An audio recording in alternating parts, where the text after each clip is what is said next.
All right, and welcome. Glad you could join us. Welcome to Preseason Week 2, Group 25. We have, looks to be a decently long group, several TVPs it looks like, so buckle in and let's get started.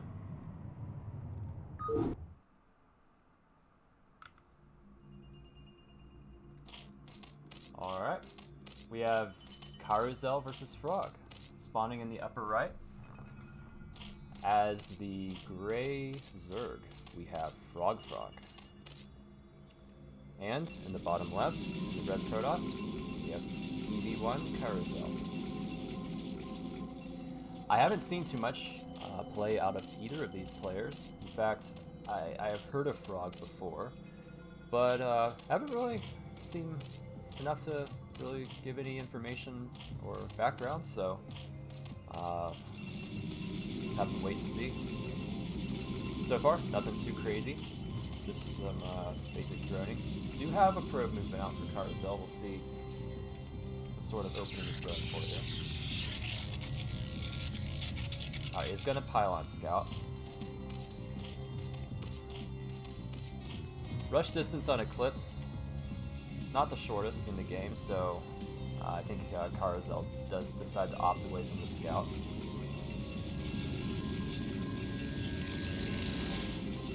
Hasn't sent another probe out yet, so wondering what we might see out of him here. Based on the mineral count here, I'm thinking this might be a Nexus first. Very bold opening for best of one. We do have the overpool coming out from Zerg, so if this is Nexus first, it will probably be a very tight hold.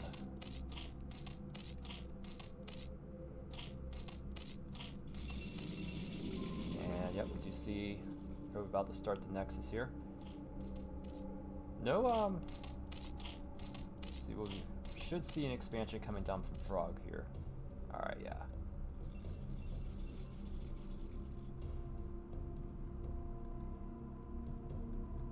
The Frog will scout this, and assuming they make lings, only starts with, okay, it doesn't have enough to make 6 lings off the bat. So this actually, ironically, might work out despite the opening. Looks like it'll actually be just fine for a Protoss player. So already the build order looks to be favoring Carousel. I like Frog. Frog doesn't just blindly make lings here, knowing that he really can't pressure this opening, so he decides to drone and try to catch up. I think that's probably the better move in most cases at this level, unless you have some insane Zergling micro. Going for an all-in is oftentimes not going to work out. Very interesting wall here. I believe this is not ling tight, but I could be wrong. So Carousel gets in here, sees what the Zerg's up to. Nothing much, just drones munching away. See how long he can keep this alive here.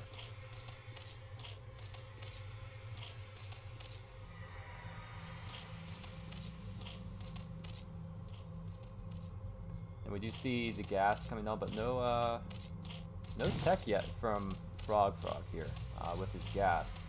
So not a very optimized build order. We'll see if he opts. Yes, does go for the lair.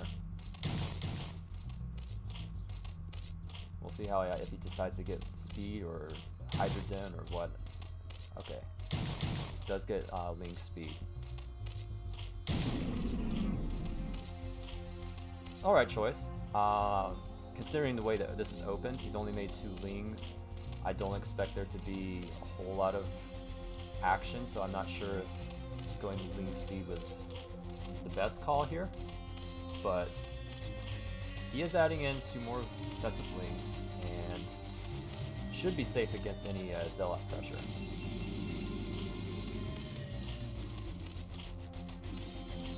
Our Protoss player here going pretty standard opening. Does have the cybernegative score. We'll see right now, any moment, what the tech path is. And he makes a gateway. Second gateway before any tech here. Could this be a Citadel build? A third gateway. Alright, we do see the Spire coming down from Zerg.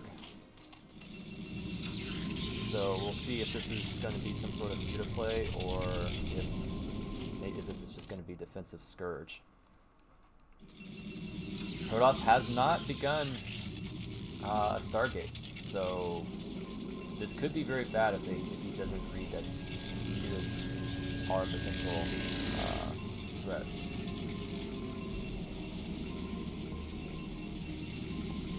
But totally dark vision for our Protoss player. Is getting goon range and with along with +1, so I don't know. This is a interesting build here. I think this is a goon build since we haven't seen a Citadel. I'm not sure how I feel about slow Zealot goon, but it could work. There's an Evo chamber down here and hydrogen added for Frog. So we should see a Hydra transition coming out here, 5-hatch Hydra.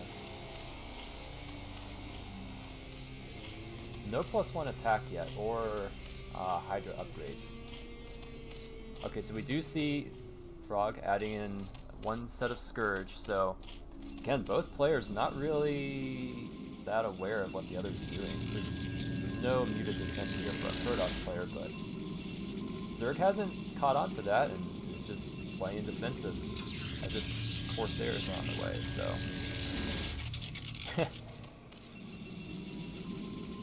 kind of ironic.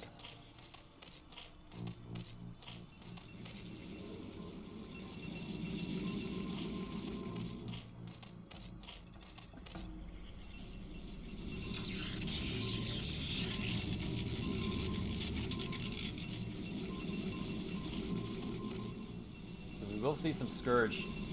I gotta fly in here, get some vision, realize, oh, I could have hit this place with and also does see all of the goons here, so playing attack with pylon here so the goons can get out.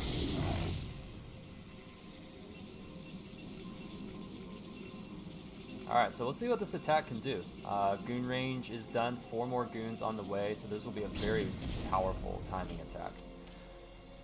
Without lurkers, there's not really anything Protoss has to be that concerned about.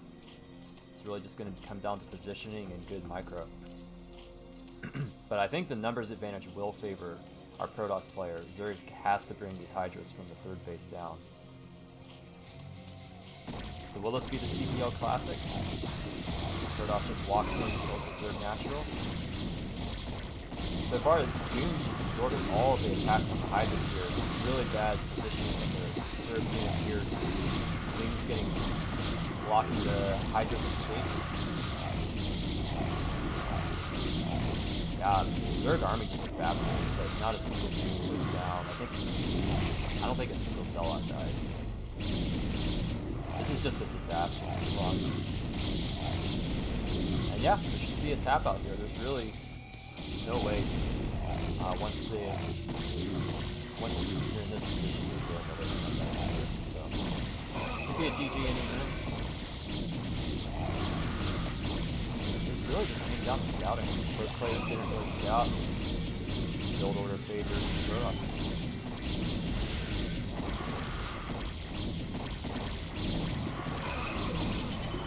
You see a surprisingly large number of Hydras spilling in from the 3rd base here, taking out some of the units. Again, Hydras do trade pretty well against units in low numbers, but not enough. GG. Carousel takes first game of this group.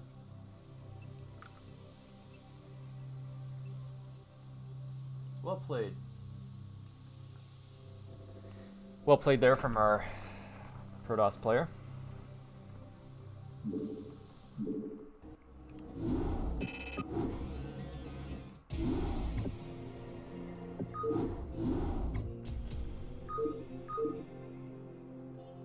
Alright. Second group here, we're looking to see Ashen take on EskiyaPRIME.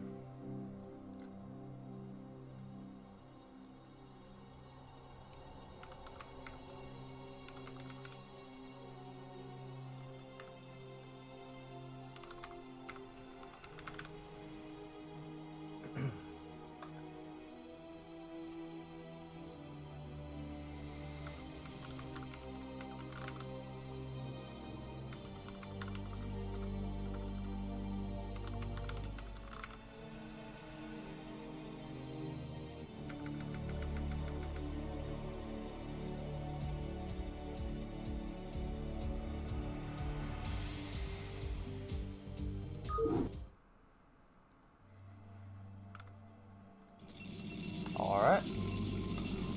Game number 2. Also on Eclipse. So in the upper right here, we have in the pink or magenta Protoss, we have on the Ashen. And in the bottom left, spawning in the blue, I guess we call that blue, right? Nah, in the blue Terran, we have EskiyaPRIME.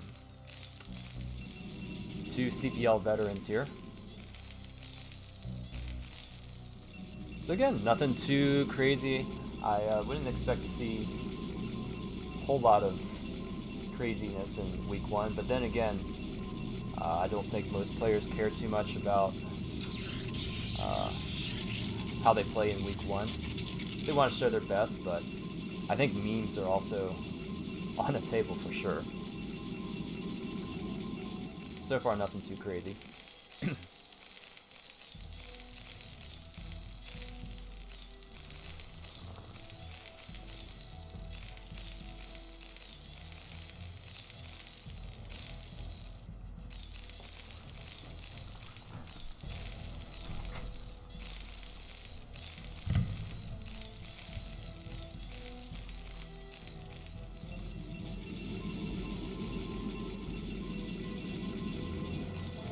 Both players building buildings in their base.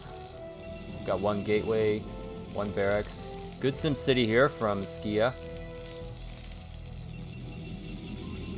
And we do have the assimilator coming down, so should see a fairly standard early game here from both players.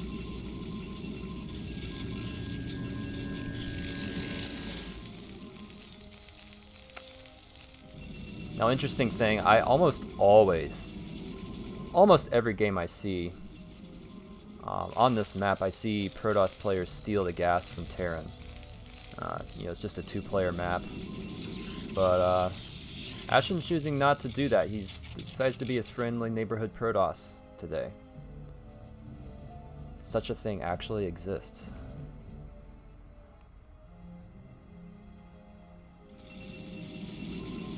We do see the Cyber Core. No Zealot from Ashen here. I suppose you still do want to make a Marine for whenever you do build a bunker here, but I almost wonder if Eskia maybe could have skipped to the Marine to get a slightly faster factory. I'm not sure if that actually matters. Zerg player here. Oh yes, this is the coldest of warp gates. It's so cold, the first unit out is a goon. I feel like this opening actually favored Ashen slightly. Even though he didn't get the gas steal. Skipping the Zealot, I mean, he doesn't get any pressure in, but I think it gives you slightly stronger timing with these goons. And Eskia will not have a bunker set up on the low ground, so shouldn't need to pylon block, but I mean SCV block, but anything is possible.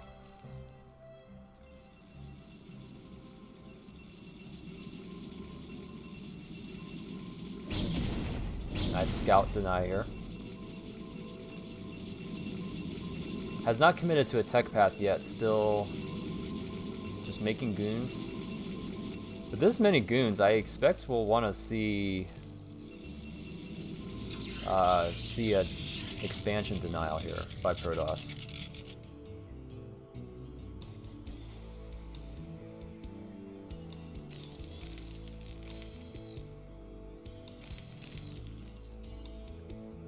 We see the second goon moving across the map.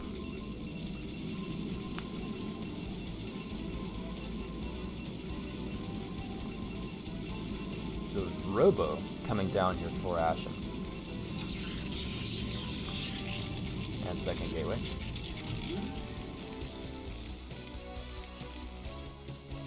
Get very defensive. Command center being built on low ground here. I think the opportunity to pressure is passed. The goon range is done. These two goons I feel like could have been harassing. Like this, that actually could have been very, very sketchy for Eskia if Ashen had chose to dive there. But as is, with players just moving along with their builds unimpeded. Alright, we do finally see the goon pressure coming out, and there's no... The SCV pulls a little late. Good mind line. Oh, wow. Okay. I don't think Ashen's watching there. Very good trade, actually, for Eskia at this point.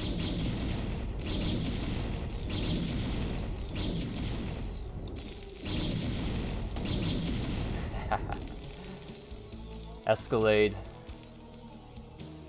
The two Esks in CPL. Little rivalry going on here.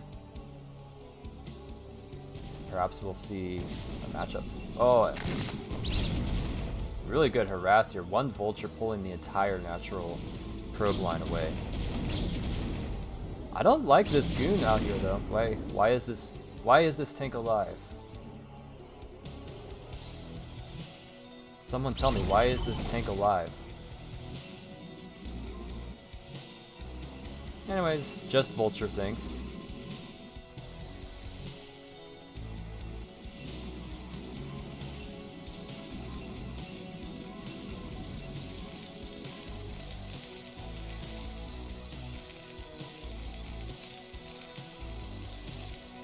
So we do see second factory coming down and armory. So expect to see some upgrades here.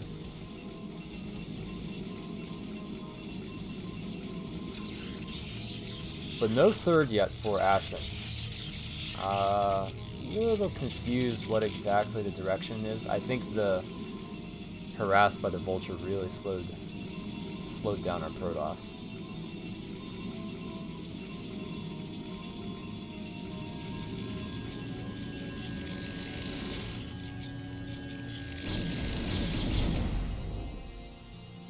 Yeah, but I haven't seen...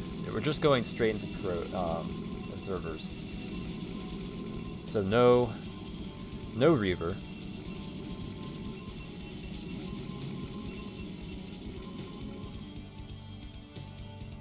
What is this probe doing? Does Ashen even know this probe exists? Has it been abandoned? Is it forgotten?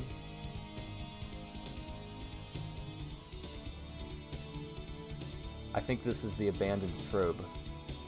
We'll come back to it later.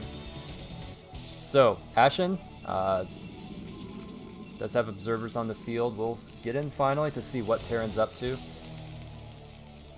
Nothing too crazy though. We'll see lack of detection, or really any anti-air. Eskia was only set up to defend against DTs, but was not prepared for any sort of shuttle Reaver harass. So similar to game one here, we see just kind of a lack of scouting and not very good defense, but no punishment.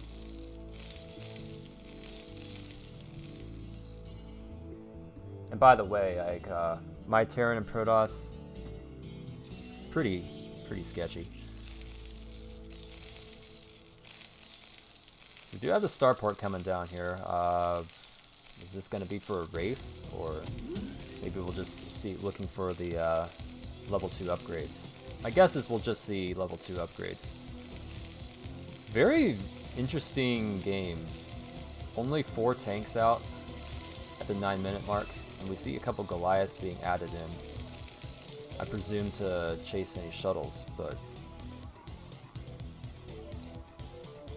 See, the third for Protoss has just been taken, but I think Terran should also be able to move out and take their natural very soon. Do finally see another machine shot being added on for double tank.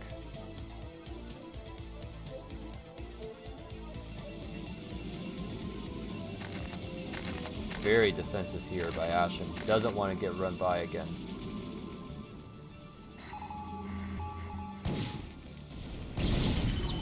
What do we have here? Scouting pylon. Ooh, these mines from Eskia. Oh, and he gets in anyways. Is there an observer? Okay, we do have an observer, but these vultures are just getting so much done.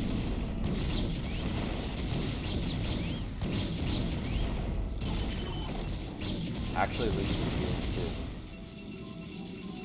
With that, Eskia actually with a small supply lead, which is not where you want to be as Protoss.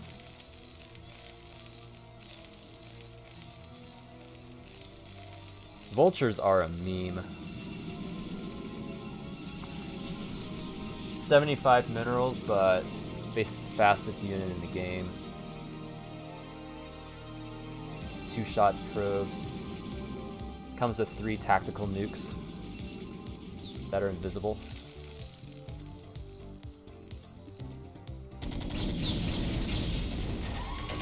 I mean, come on. One spider mine is more dangerous than a nuke. Am I wrong? And it comes with 3 of them. Just 75 minerals. Imagine if 3 Zerglings could do as much damage as 1 Vulture. Someone probably saying, they do, fuck.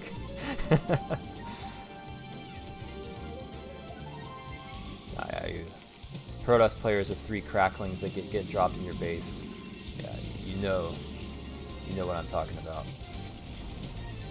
So yeah, nothing too much. Very, very sleepy game here from both players. See a little bit of a skirmish happening here. Ashen has figured out. Okay. Hasn't lost any. Oh, nope, he lost a goon. Oh, these mines. At this point, I almost think Ashen just needs to make like 20 supply of observers and just cover the map in them.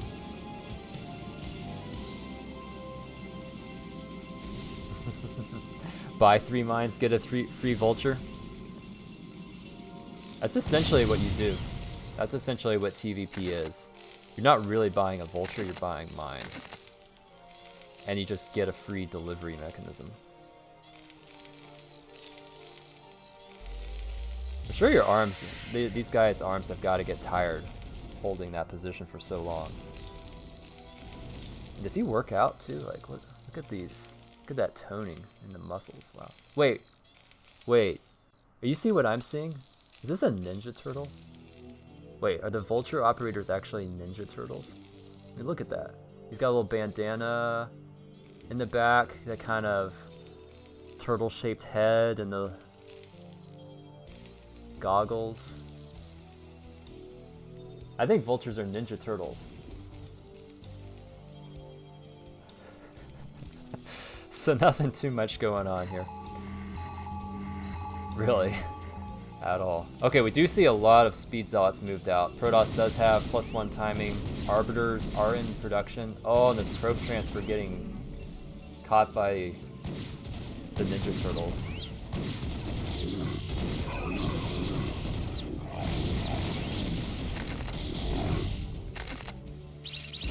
So let's just see here. That was...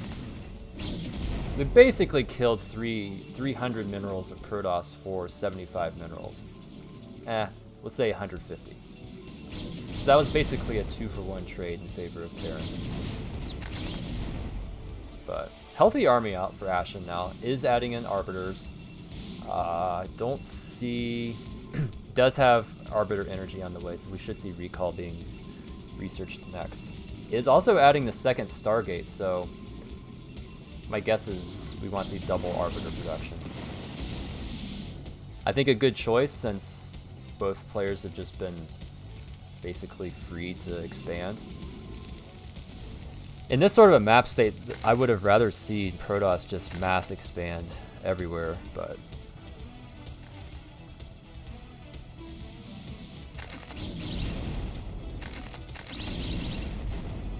it is hard to do that. APM. Huge army though for Eskia. Almost maxed out, still ahead in supply. Does have 2-0 upgrades, about to be 2-1. 3 is on the way.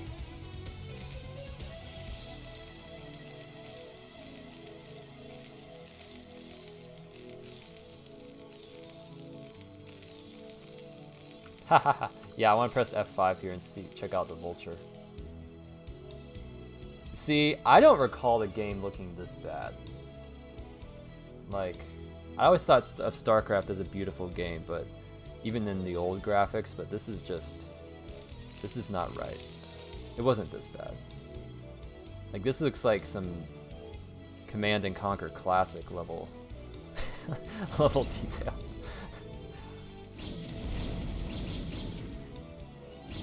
I actually do have the Carbot skin, but I don't usually play with it.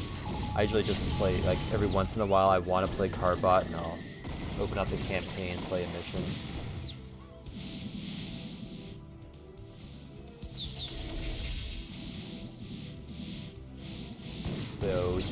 So we do have Recall half done. Almost enough, should be enough, almost enough energy now for, there we go. Actually a pretty nice one here. These Zealots actually can move through the army. I think Protoss should be able to clean this up. Where's the Terran army? Dead?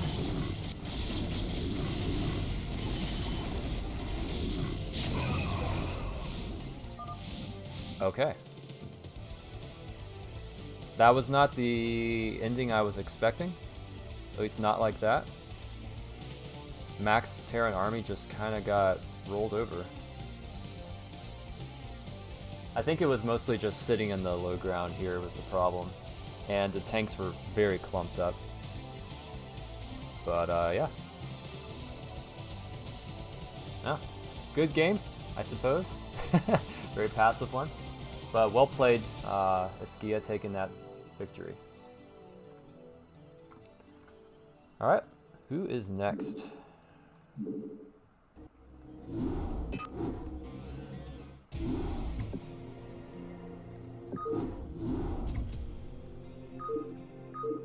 Alright, we're gonna have Ashen again.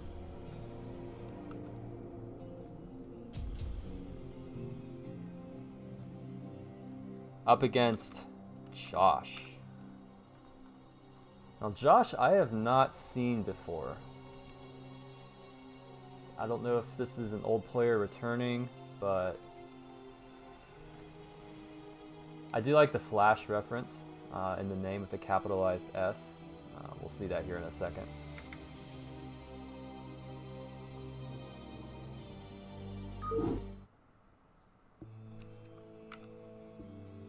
Alright. So, in the upper right, as the white Terran, we have Josh. Rocking the Flash reference here.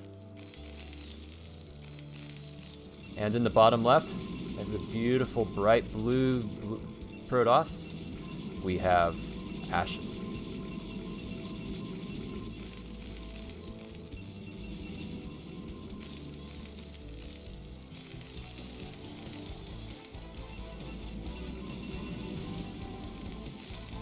So will Ashen choose to go for the gas steal, or just try to play a kind of slow build-up game like before?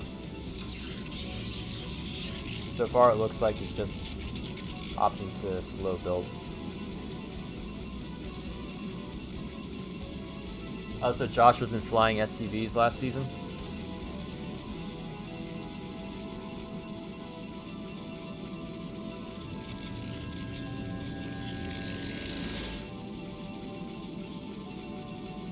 Oh, we have the man himself in the chat. Alright, so we have a gateway. What? Okay, so pylon power ranges in Brood War are insane. I did play Brood War before StarCraft 2, but I feel like StarCraft 2 trained me to think that pylons cover a very small area. So coming back to Brood War, that doesn't look right.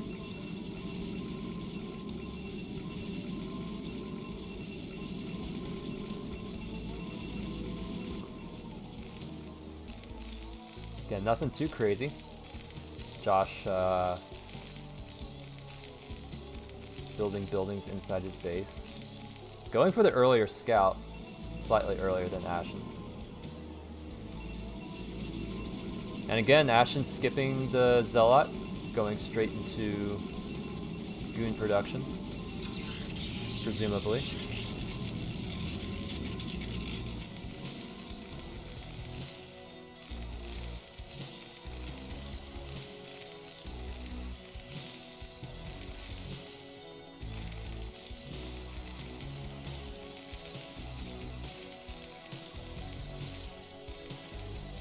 Yeah, pylons in StarCraft 2 are so different. Usually you see a pylon and you just focus the pylon and unpower all the buildings, but in Brood War, pylon is basically the tankiest building in the game, it feels like. When you look at the actual shield and hit points on a pylon, I mean, it's actually the weakest building out of all of the ones here, but it certainly does not feel like it. Like you Protoss players know, it probably feels like the Gateway. All these Hydra busts, the Gateway is the weakest building in the game.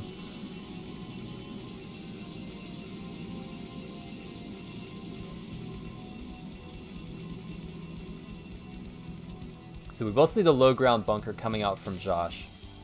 I think it's it should finish in time.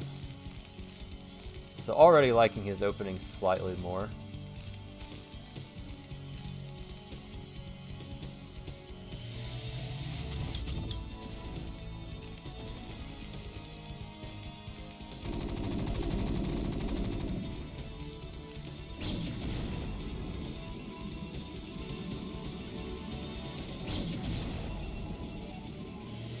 So the expansion timing is actually pretty even here for both players, which I believe is typical in this matchup. However, Protoss should be getting the third much earlier, from what I've observed. Do you see another Robo Bay? I feel like after the previous game, Ashen might want to consider some Reaver play, but it is difficult to control, so I understand. Just wanting to go Gateway Arbiter.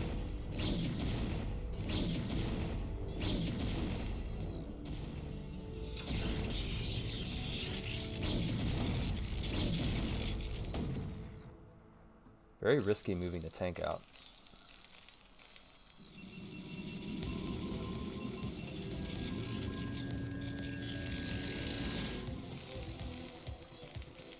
Alright, so 3 goons here.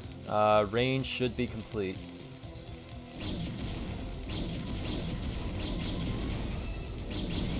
Nice pickoff. SCV just walking by like, I'm a Protoss too. You But Ashen not having any of it.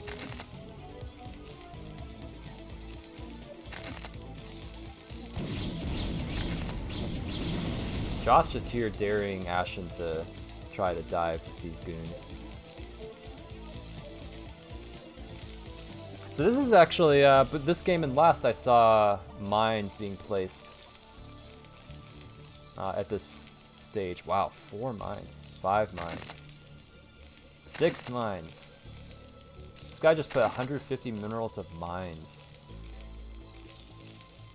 I'm starting to think this actually is working out for Ashen pretty well. Like, that's a lot of harass, that's potential harass that's just being used defensively.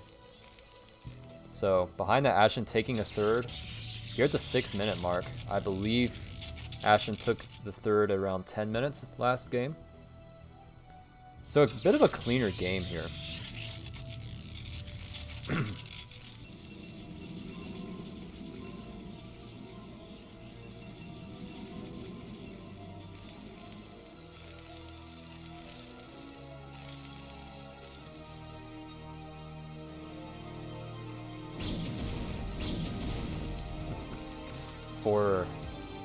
Four mines with vultures sneak by. I'm sorry, 12 mines with vultures sneak by. So Ashen does get in. Little floating eyeball, sees what's up. So Josh going to scout.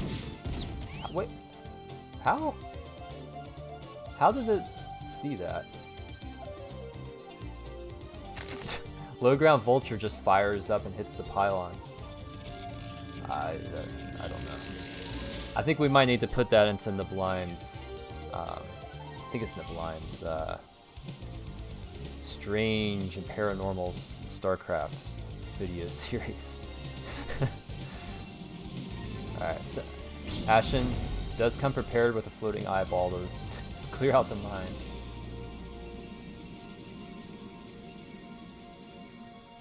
Yeah, good call out there for cold warp gates. Yeah, this is a reverse ramp, so that very, very likely might be why.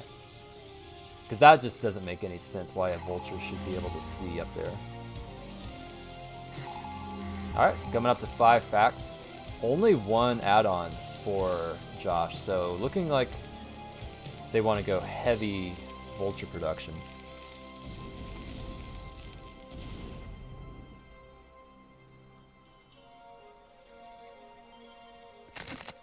But Josh looking more so to just control the map with the vultures or get some scouting as opposed to doing a run by, is going to miss this probe transfer. So Ashen not really getting slowed down at all this game.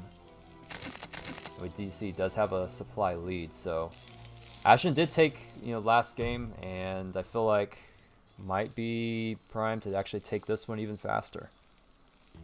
But SCVs are making it over. Looks like we'll see a third here from Josh at the 9-minute mark, so we'll see.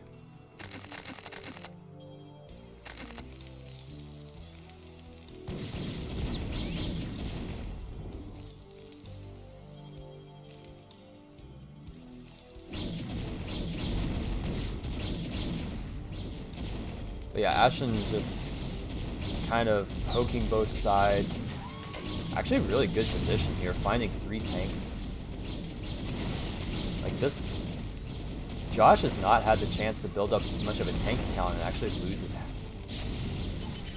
almost half his tanks. Is trading some goons out, but I think this is actually perfectly fine. Well, it is fine for... Wait. Goons picked up the tank from the low ground? Yeah, this expansion is just completely denied here. I thought there was still a tank here, but now, oh yeah, this is amazing for Ashen. Stopping the third base. Again, only one factory add-on for Josh. Not really able to replenish his tank count very quickly. Instead, going up to 7 factories off 2 base. I don't know about this. Josh is spending gas going up to the science facility, getting looks like only 1 armory.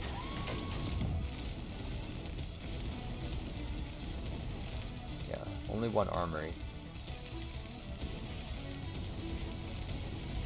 So it does have a CC. Apparently wants to float it over, but I feel like it does finally have a second add-on, but I just don't know if this is tank count's gonna grow fast enough. Like, the CC will complete, but I don't think that it will be able to float over very soon. Only 3 bases for Ashen.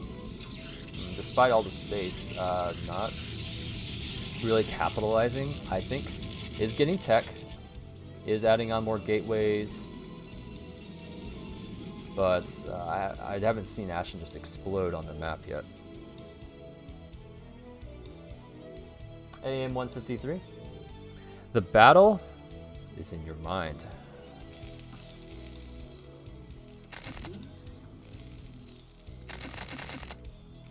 The battle we want to see. But will we get it?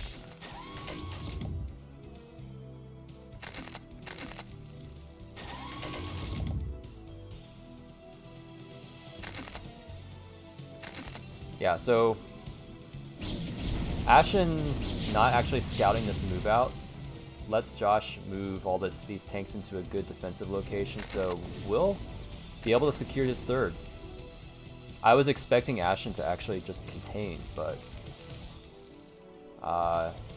did not hold the position, and Josh going to be able to expand. Will we see an answer? Okay, it looks like Ashen did want to expand there, but we'll need to clear those out first. So behind this, I would expect to see Protoss double expand.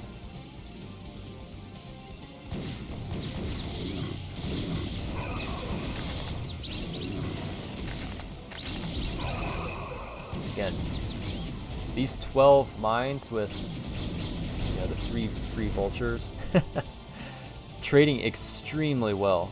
I think that was 4 Zealot kills and a probe, and denied this expansion.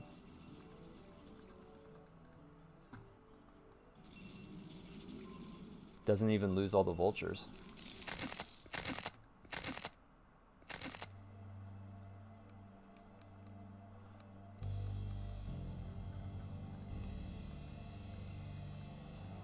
Alright, so it does expand down here to the bottom right.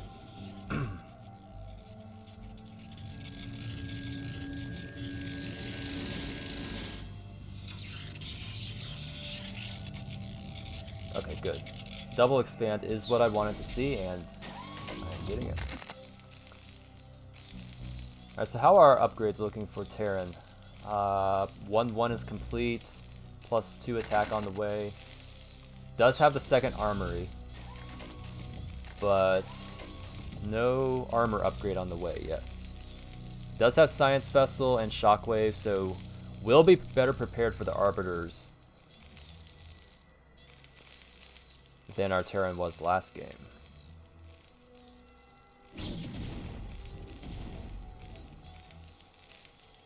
I also like the tank spread here from Josh a little bit better.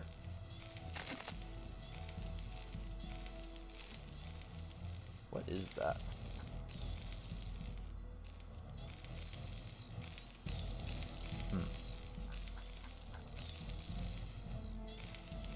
I would expect to see something coming, like some lings coming out of this hole, but you know,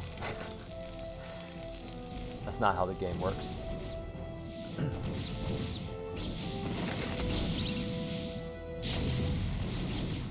I don't think Ashen actually wants to take this fight. Okay, it does back up.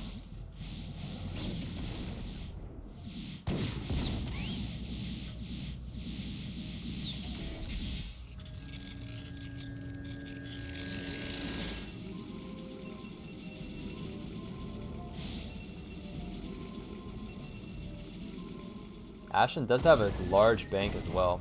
Is maxed out. Does have a few more Zealots and an Arbiter on the way.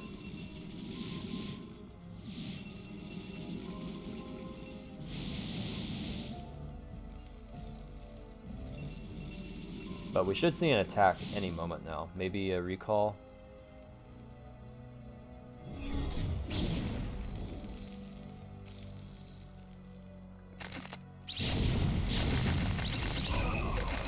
Alright, good attack so far from Ashen. Just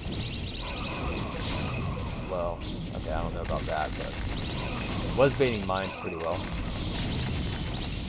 Yeah. Yeah, this tank spread nice from Josh, but I feel like a little weak on the sides. Like this is too many tanks on the high ground, not able to support the middle. But Ashen does need to be careful here about spreading thin like this and going towards the high ground. Had a good trade, needs to just pick these off, back out, reset. Arbiters are on the way, so recalls are a possibility. Okay, Ashen, you need to back out, buddy. You might have a lot of money, but yeah, just like that though, shoots back up to 160 supply. The power of Protoss.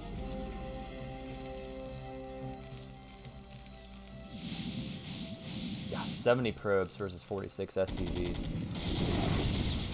Good point out, Eskia.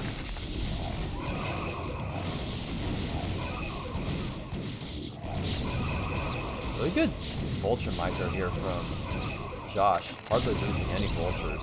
Just kiting all those Protoss out, like all those zealots out like a champ.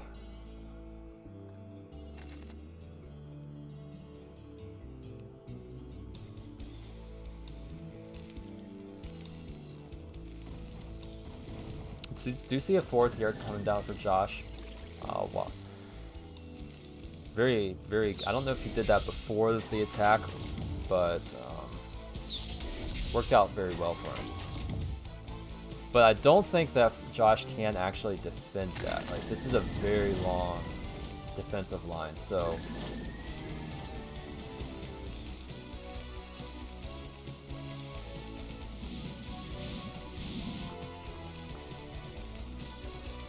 I don't know. I guess that's just the struggle that Terran have as the game drags on, is where do you put your army?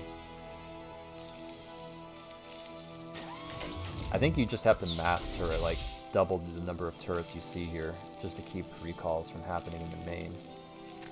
And then just position your tanks along here.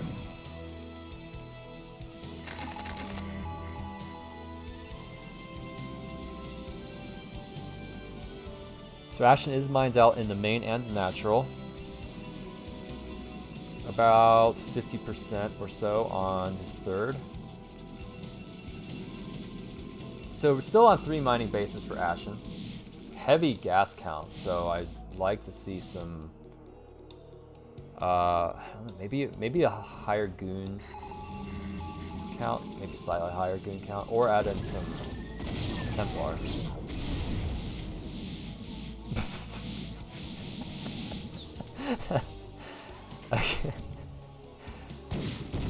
You do not see that every day. The way to stop... You make the Arbiter... What are these spaces here? Okay. Again, Josh just doesn't seem to have... I don't really know, like, he doesn't really seem to have much of an army. Only 2 add-ons still, even while being on 4 bases.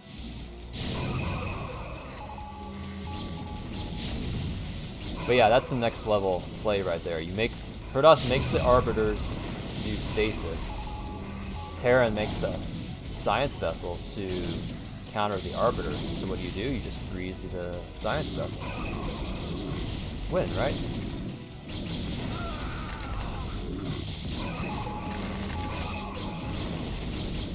Light Swarm? Yeah, you're thinking like a Dota developer now. The way you balance the Arbiter is you give it an attack speed upgrade.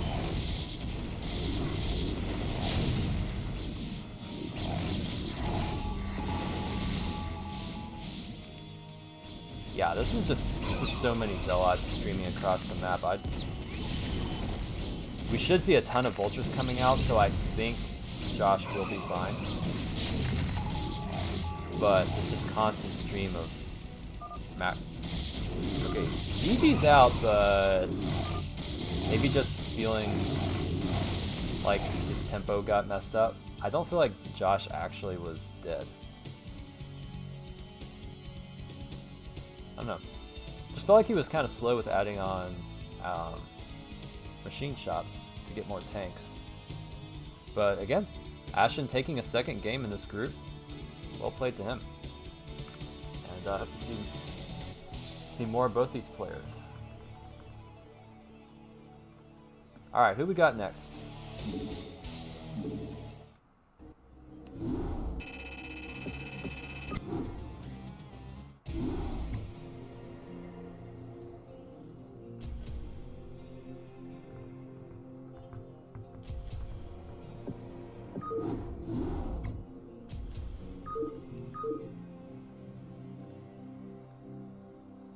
Alright, we're going to see Carousel from Game 1 taking on our current Protoss champ, Ashen.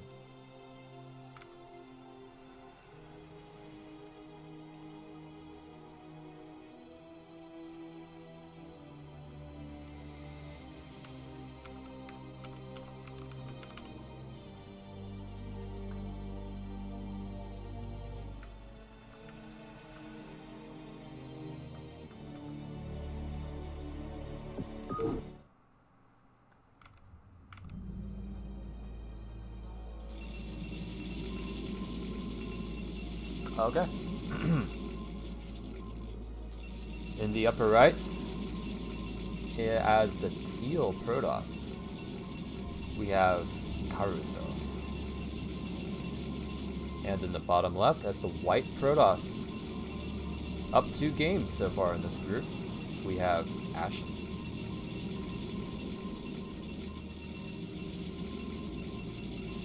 We see 2 Terrans going down to Ashen so far, but can he take down his Protoss brother? Do Protoss even have a sort of fraternity? I feel like Terran players just like to club together. Zergs are always suspicious of each other, but they like hang out. But what did Protoss do?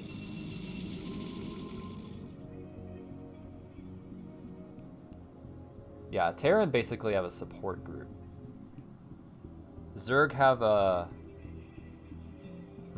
how shall we call it? A loose confederation. Protoss, though.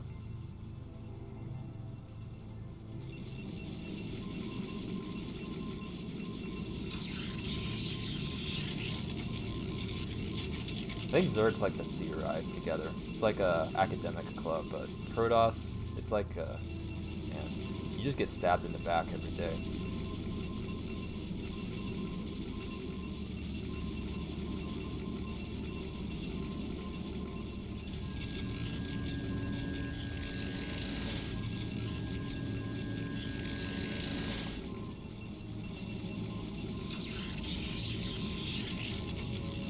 Close mirroring builds here from both players. See the cyber core coming down. Yep. Nothing crazy so far.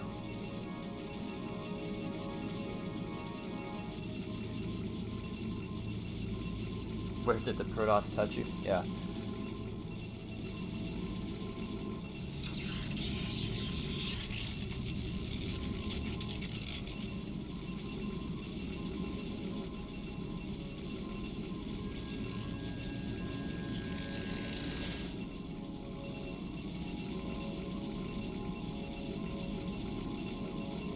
Terran support group is basically learning how to set healthy boundaries versus your Protoss opponents.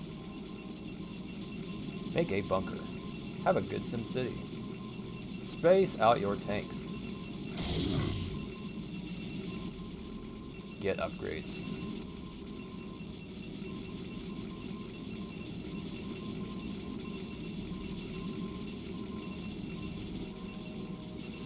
Ashen's probe is just uncontested.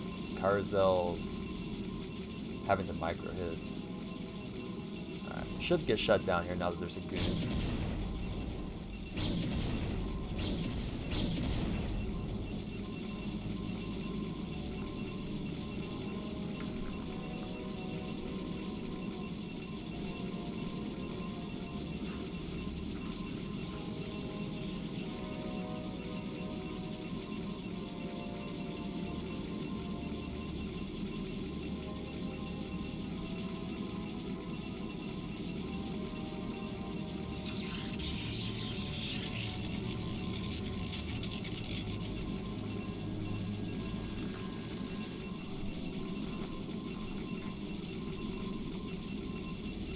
Alright, we have a Robo now for Ashen. And Citadel for Carousel.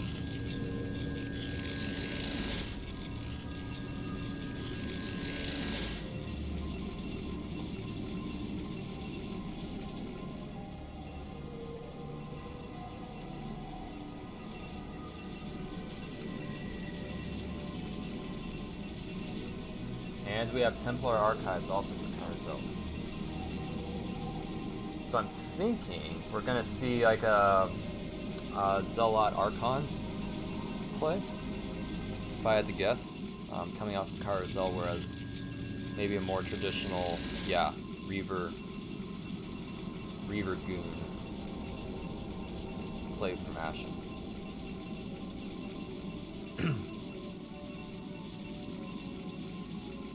Yeah, pretty standard stuff from Ashen, I think. Carousel going a little more spicier of a build, but I don't blame him either. I think that Zealot Archon is probably one of the easiest comps to use as a Protoss player. And it's also very strong.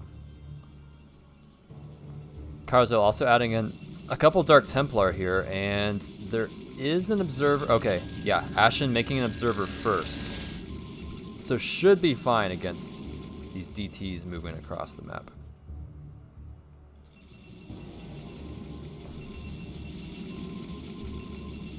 We have a Caterpillar on the way.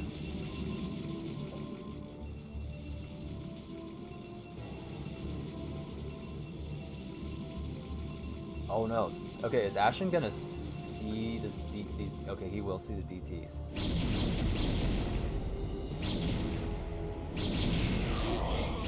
Nice body block, denied. Alright, so Carousel looks to be behind now, but excuse me, does have his natural almost complete, whereas Ashen has not even started. So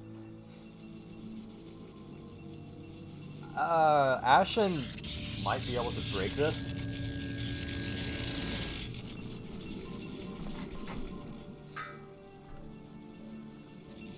Three cannons coming down from Carousel. I think, not really sure where the Ashen's army is, but doesn't want to, just wants to be prepared.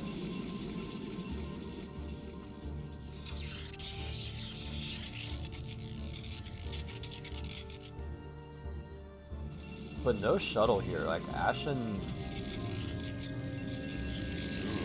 I mean, I think here Carousel's gonna start catching up here. Adding in a Robo and Goon range almost complete. Should be able to just explode the gateway count here momentarily and be able to. I mean, Carousel, now that this economic advantage is kicked in, might be able to surpass Ashen in supply here soon. Still about 10 supply difference between the two, but is adding in the Zealot Legs upgrade, is getting +1 ground attack, getting his own Robo Bay, so not really seeing a supply difference yet, but I think we're seeing Carousel closing the gap.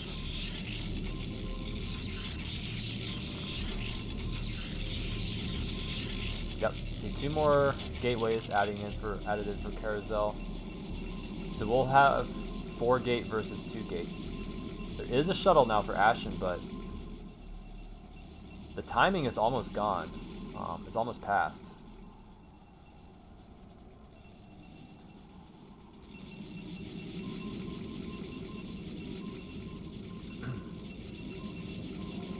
Ashen's army is definitely superior, but 4 gate versus 2 gate. Carousel eventually may not care at all about the Reaver. So looks like 11 goons for Carousel versus how many we got here? 12. No, 13 goons for Ashen. So 2 goon advantage plus a Reaver with shuttle. But there are 3 cannons and... Okay, Carousel not in position here.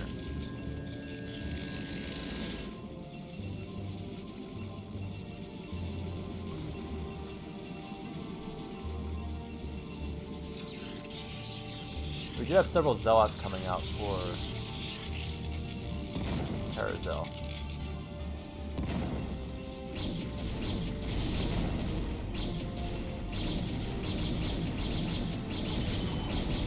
Carousel not microing. Okay, he does pick off the Reaver.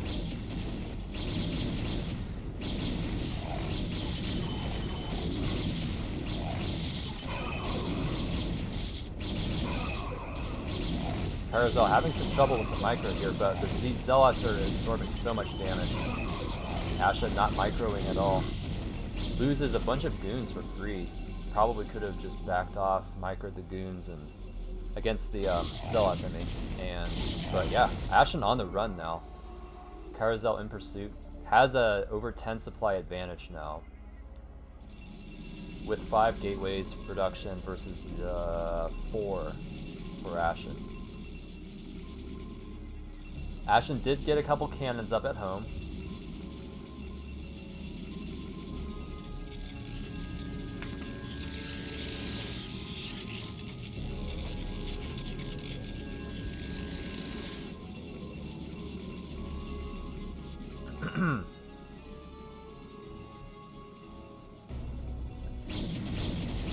Ashen trying to go up again from the low ground, pushing up into the high ground advantage of Carousel. Ashen does have probably about double the number of goons Carousel, but Carousel has the Zealots to tank. Behind this Carousel adding in the 3rd base.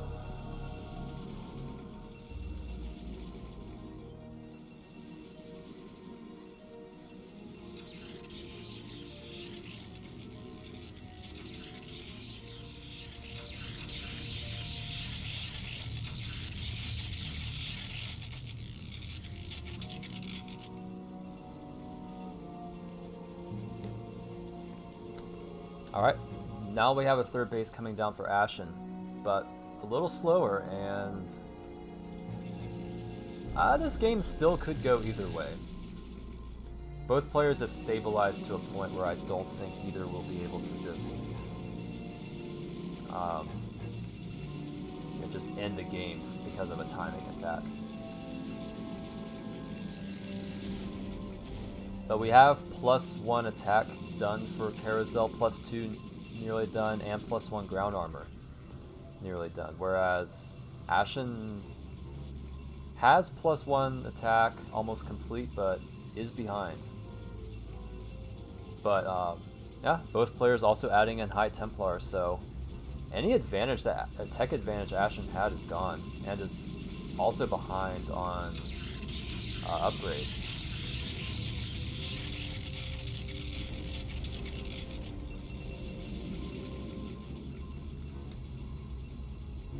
So despite losing those 2 Dark Templar early on, Carousel has managed to get into a very strong position.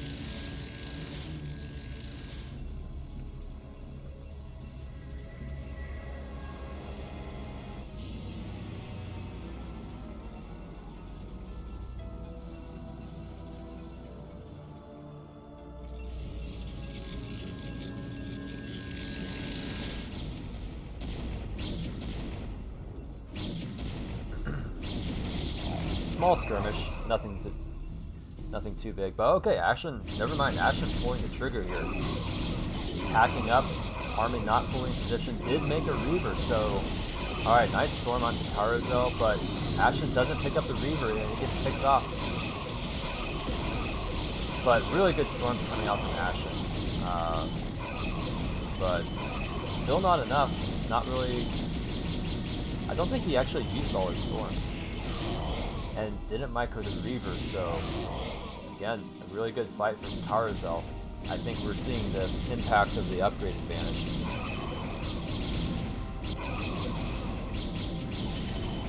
We'll have another storm momentarily, but I don't think this storm is going to be enough. We have multiple Archons coming in from Carousel. A round of Zealots coming out, but I just don't think he's going to do anything. Yep, GG, and Ashen does drop a game this group. Carousel putting one on the board. Well played.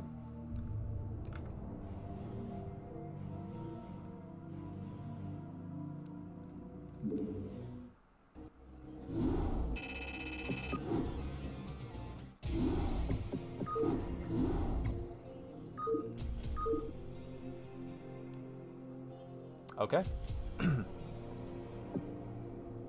So now we'll see Carousel taking on Josh. See how this... We did see... I believe it was... the other Protoss player, I think it was Ashen, take down Josh. However, let's see how this one plays out.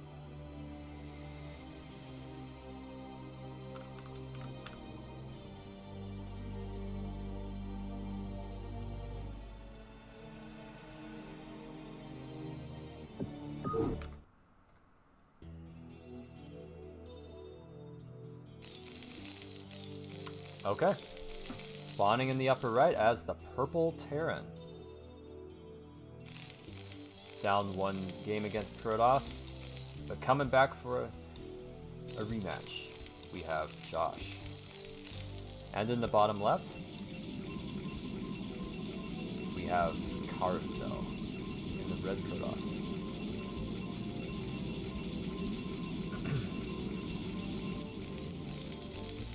So in the previous Terran versus Protoss, we saw Josh take a pretty early third from what I recall, but I felt like his tank positioning was a little slow on making machine shop add-ons, and I felt like overcommitted tanks to the third base. So we'll see how Josh is spawning in the same position this game. So we'll see. I don't know if this game was played before or after, but see if Josh maybe adapts or brings a totally different strategy.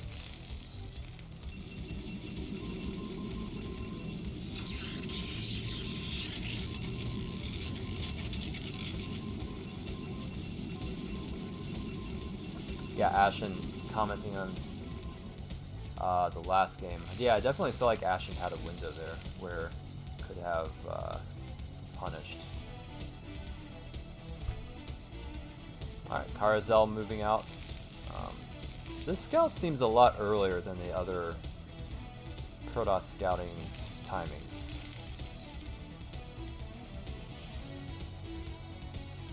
What? Is this going to be...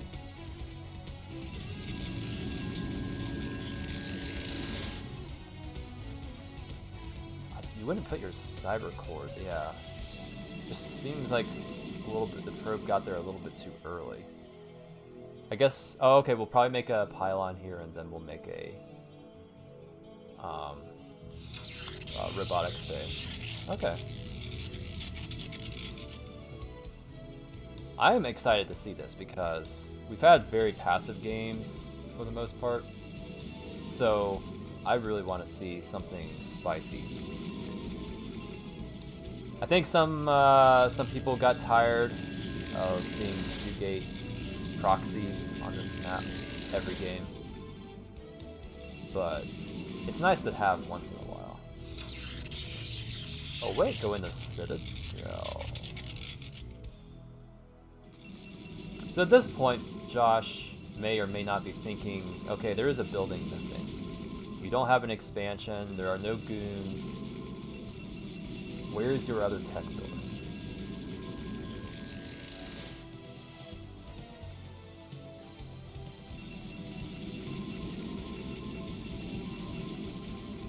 So I think we'll see some DTs. I don't know what else this could be. That or this could be the, what's that build called? Where you go for the Zealot legs and proxy 2 or 3 gateways. Yeah, there is one. I think we have Frog playing next game. Alright, so the scout is denied. We see Josh going for the expo. Alright, are we going to see a gateway here, or are we going to see... Yep, Templar Archive. Okay. I think we're going to see DTs. I don't see an academy or engineering bay on the way. I don't know exact timing on this. Okay, oh, does add on 2 gateways. Okay. Okay, this is an all-in build, I think. Like this is not just pressure. This is supposed to kill Josh. Yeah, 2 gate DT. I'm presuming they may make...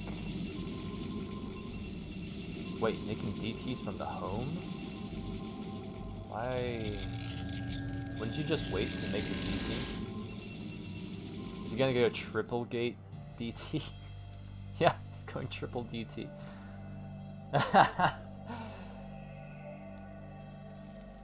Alright. Well, there is no detection here, so I think we all know what's about to happen in about... Let's play a game here. How long will he last? The game will end in probably 25 seconds.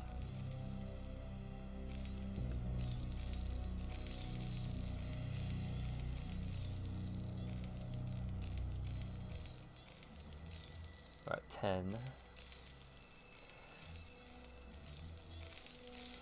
I did not look at the timer, by the way. I'm just guessing 25 seconds.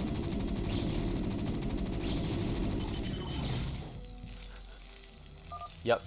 I think it was actually slightly faster than 25. Yes, this is Eclipse. If you've never played versus a Protoss on Eclipse, it's generally, if you're new to CPL, or not new to CPL, it's generally a good idea to check the 3rd base and down, like in this area, sort of on the right-hand side. If you're spawning in upper right, you kind of want to check on the edges for any proxy. Alright, well, interesting, fun game. Like to see some cheese now and again. After all, Cheese Police were out last season, did not win, so cheese may continue to run rampant.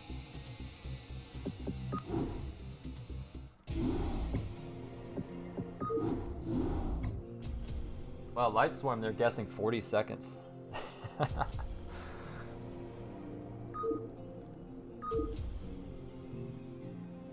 I mean, that was pretty impressive if you've watched the current ASL groups. Watching, I think it was it Light? Defend the DT rush. Just like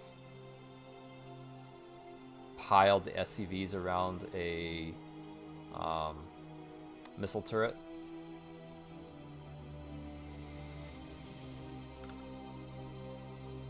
Okay, so let's see. Next we have Ashen again versus Frog.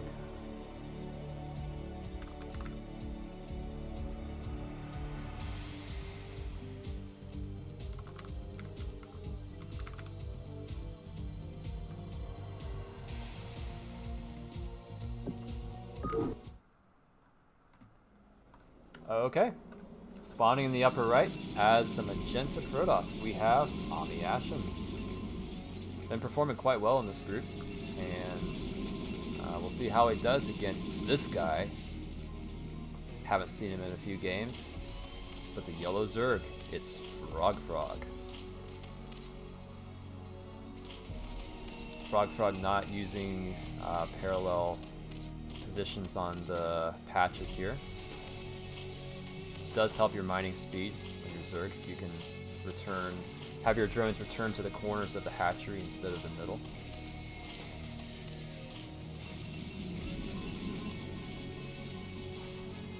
Okay. Does look like well, Okay, so Ashen does put down the pylon in position for a fast expand.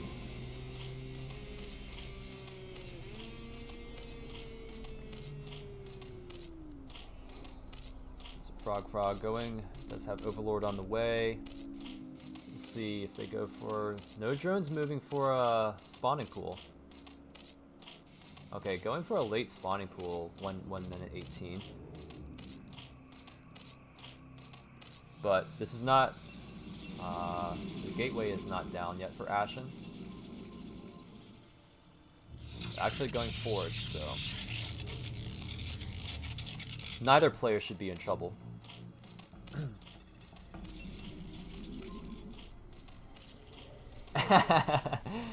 Yeah.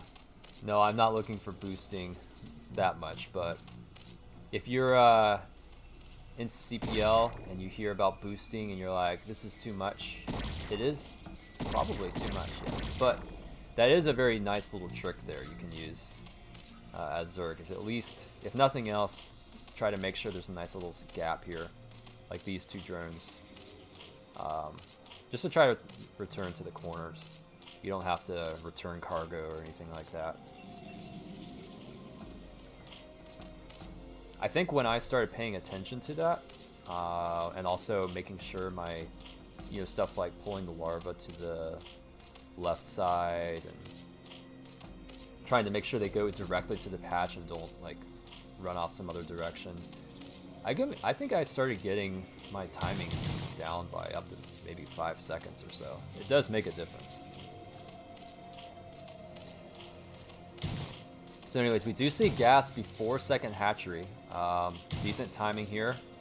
Is the correct build as Zerg. If you scout a correct response from Zerg, I should say. If you scout forage opening. If you see gateway, you can usually get third hatchery before gas, but if you see forage, you definitely want to get your gas before 240.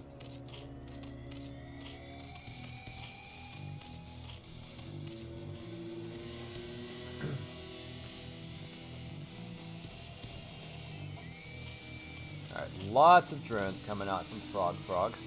Actually ahead in supply over Ashen, and almost equal in workers. I think Ashen has been missing some probe cycles. Yeah. Does throw down the third hatchery at the third base. And layer is on the way.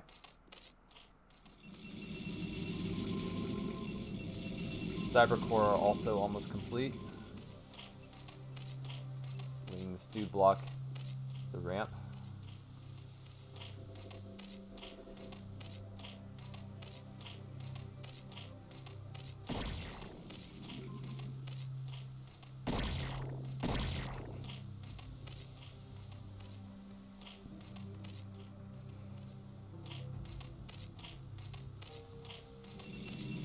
Alright, Stargate on the way for Ashen. I don't think we've seen, I don't think we saw a Stargate. Yeah, we did not see a Stargate opener in the other Protoss versus Zerg. Spire is on the way for Frog, along with wing speed is also almost complete. And we should see a Hydra Den momentarily. +1 attack. Wait, there's not a... Oh, there is one Zealot, okay.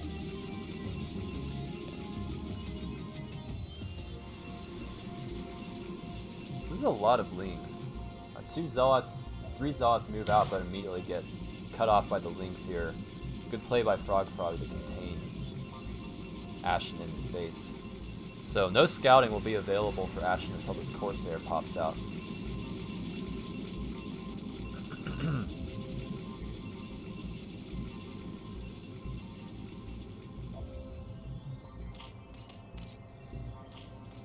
Alright, we do not have... Okay, Spire is almost complete. Should not... Again, like when we went back to the... I talked earlier about why you get your gas earlier. This is why. Scourge are on the way. Nothing should die to this Corsair.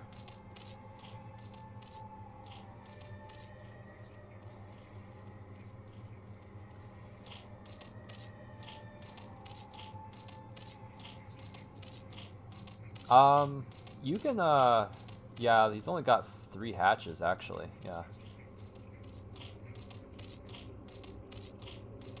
Frog, okay, Dust here, okay, so 1, 2, 3, okay.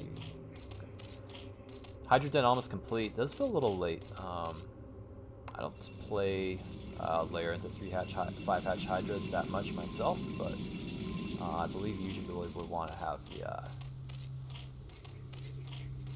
is this... I'm not sure actually what Frog was doing.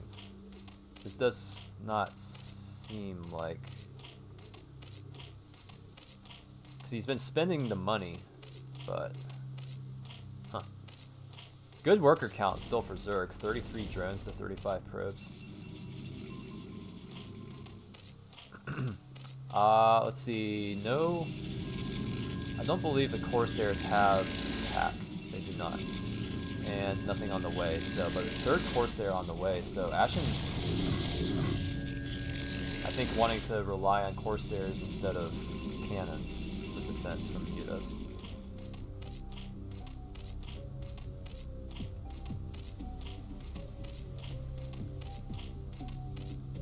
Alright. Zealots on the way, the Lings coming to block off. There is a sunken here. Hydras are popping, so we should see the Hydras move here to the mineral line.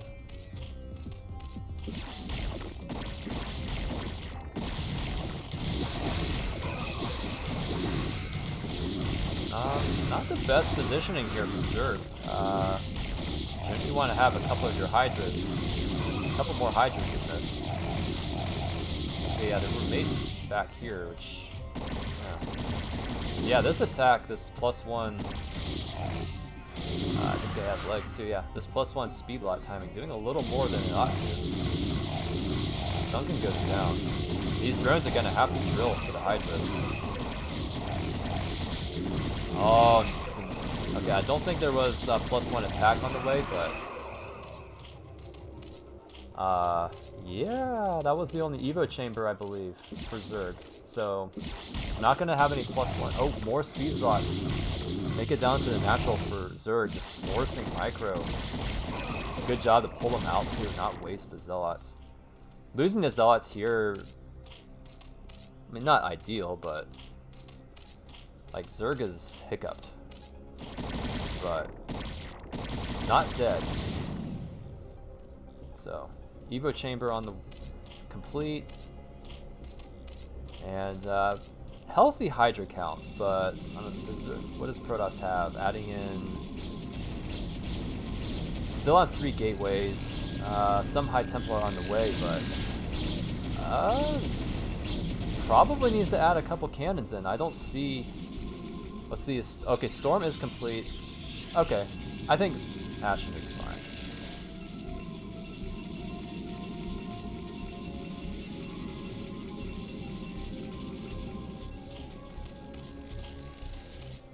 Frog, up to 45 drones now, despite all the pressure, actually just in a great position economically. Taking a 4th base, potentially? Oh, I'm sorry, I just missed that attack here. The Hydras move in to snipe the Forge. Protoss is pushing out, but these Zealots are way ahead of the High Templar. Yeah. Got to be careful as Protoss. Protoss army is strong, but it's not... It has to synergize. Not the best storms. Lurker Tech halfway on the way, and Frog not mining from their 3rd gas yet. Nor is... Okay, I think Frog's been microing so much, there are a lot of almost 1,000, over 1,000 minerals unspent now.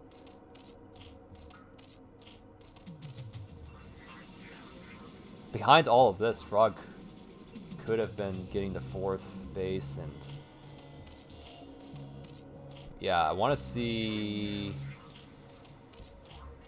Only I'm working on 2 gas as well.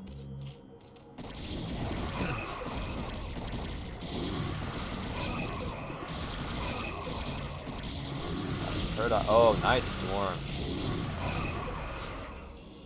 Alright, Zerg has to pull back, still on 0-0 upgrades. But we have 6 lurkers on the way.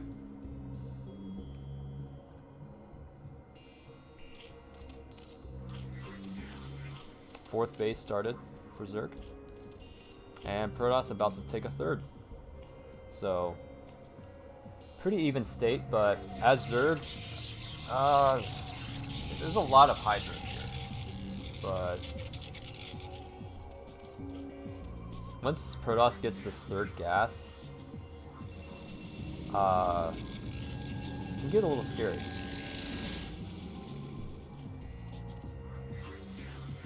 Six Overlords on the way. Don't see really any tech progression here from Frog. Is getting the Carapace upgrade. Okay. Yeah, with Carapace upgrade and 2nd Evo chamber, that looks like Zerg does want to get into Hive. Also adding in a bunch of Lings. But no Hive on the way. Oh, giant attack here. Huge storms landing on the lurkers and Hydras. This fight's very split up. Hydras on the high ground and low ground, but it seems like too much. Protoss gonna have to back off and losing these high energy high Templar. High energy high Templar. The Zerg moving up just walks up into the 3rd too. It's denying the 3rd base potentially. Okay, there is an observer. This Protoss army isn't synced up properly. All these high Templar are just getting hit by the spine. Are there any storms left? Okay. This Nexus is gonna go down still. Zerg army dies, but the 3rd Nexus is destroyed. With these, I believe 8 hatcheries now, or 7 hatcheries. Zerg, yeah, there shouldn't be. Yeah, Protoss lost a lot from that. I think that was totally fine to throw away your army as Zerg to deny the 3rd base and trade off a decent. Like how many? He only has 2 Templar now. I think there was like what, 6?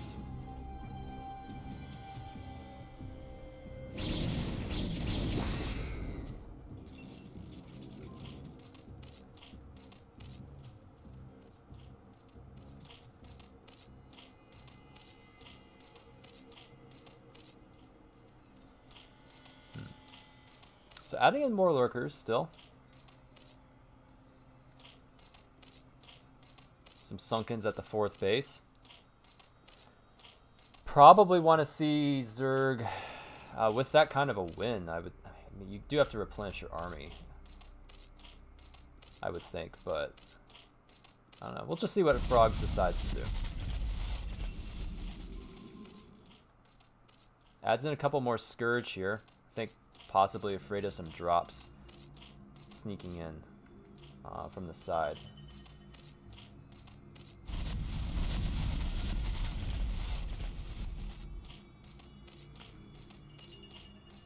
Okay, we do see a Queen's Nest on the way for Frog. Interesting timing. Carapace almost complete. +1 Carapace. And a lot more Lings being added in.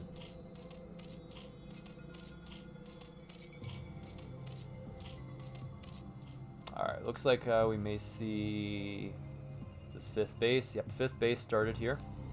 Protoss, though, also taking a 4th down at bottom right.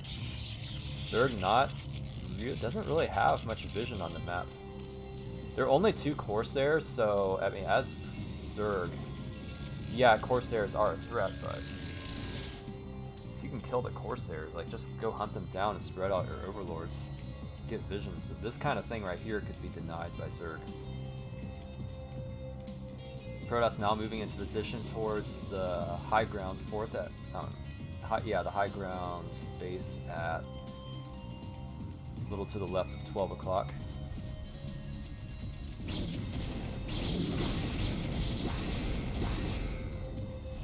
Zerg also moving up. Heavy Ling comp here, but these are slow. No, I think these are fast Lings. Hive almost complete, but this is a lot of Lings without adrenaline.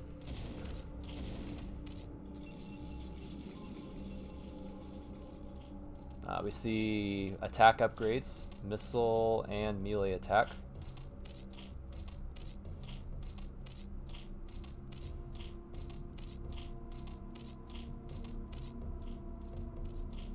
So we're up to +1 Carapace on Lings and 2-1 on Hydras. Protoss on 2-1 as well. We do see a Defiler mount on the way and Zergling attack speed. So yeah, I mean, if Zerg's able to maintain this base at the upper left corner and then try to prevent Protoss from taking... Oh, this is an anti-timing from Zerg. Just getting stormed, all these Lings. I mean, the Lings make a nice meat shield for these heavily upgraded Hydras. Like, this is not horrible for Zerg, but the Ling attack speed upgrade not complete. All the Hydras being stormed. A lot of the Zerg army, that second portion coming up here, is so much Zerg. Like, these trades are going amazing for Protoss, but just so much Zerg. Has to back off.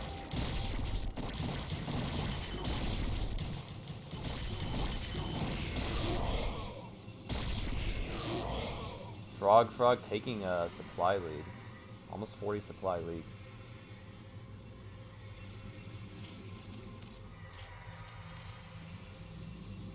Okay, actually over 50 supply lead now. It's Protoss? Protoss is only on 6 gates. But it's spending the money, like... Oh, look at the saturation at the third for Protoss. This is... sad. Okay, a lot of cannons too. Oh, okay, yeah. Ashen building a lot of cannons at the bases, so that might be where a lot of the money's going instead of into gateways. So yeah, Zerg now taking the high ground here at 12 o'clock or 11:30.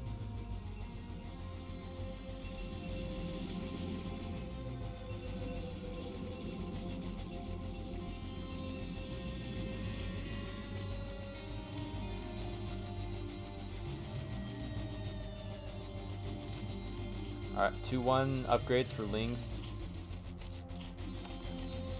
Dark Templar on the way. Maybe Ashen wanting to try to sneak a DT into some of these bases and just see if, you know, as the game gets hectic at Zerg, it may be difficult to notice if you're losing drones.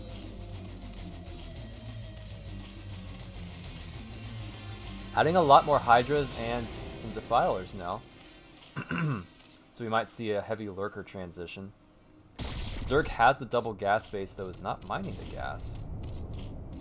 I think really at this point in Zerg, you just want to prioritize those double gases and just mass Lurkers put under Darkstorm.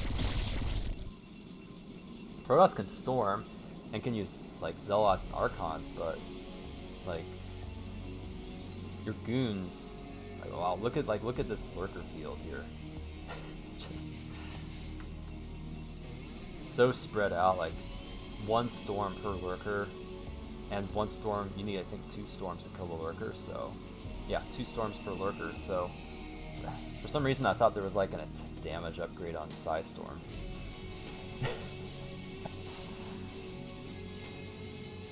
Yeah, this Zerg army just 199 supply. Now we've got drop, loading up these Overlords. I think might just be looking to kill the third base for Protoss. Protoss hasn't really saturated this base very well, and there's still a lot of minerals left, so losing this is a big loss for the defense investment.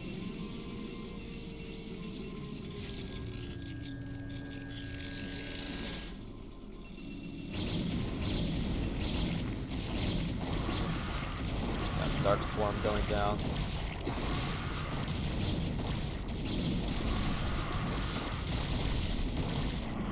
A little bit of a... Will the Nexus go down?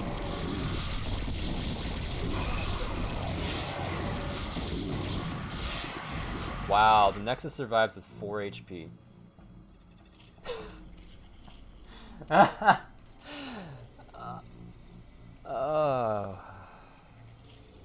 That should be a CPL highlight right there. Look at that. You can't even see the health bar on the Nexus. 4 HP. It's like what, 1 lean attack?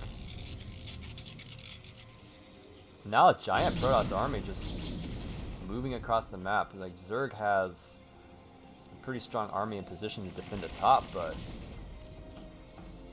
it's the CPL Classic is just send your Protoss army to the Zerg natural and kill their main, and just kind of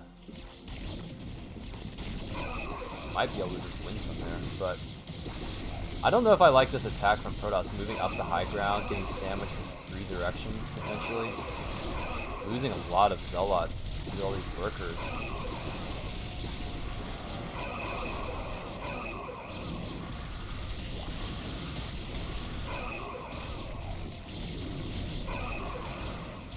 Oh, loses 2 observers. I think that was the only observer. Okay, yeah. Some of the goons not even retreating. It does kill a hatchery, but trades out like 20 Zealots. But supplies are roughly even. Ashen taking another base down at 5 o'clock.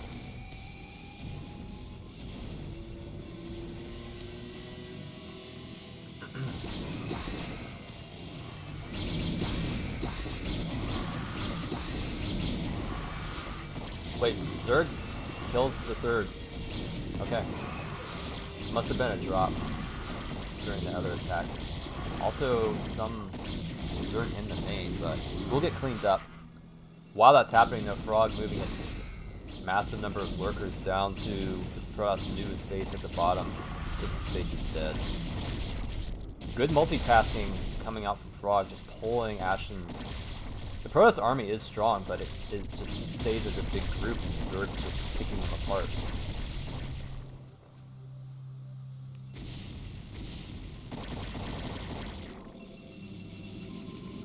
So there is a Reaver here, but so Protoss is in position also to just defend this, but Protoss is backed into a corner, mined out, almost, in the main. Mined out the natural, lost the 3rd, so really only 1 base now for those. Zerg with 4K in the bank of both.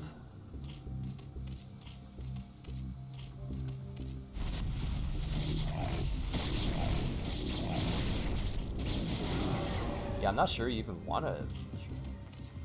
About a 1/3 of the minerals are gone. At the original 3rd.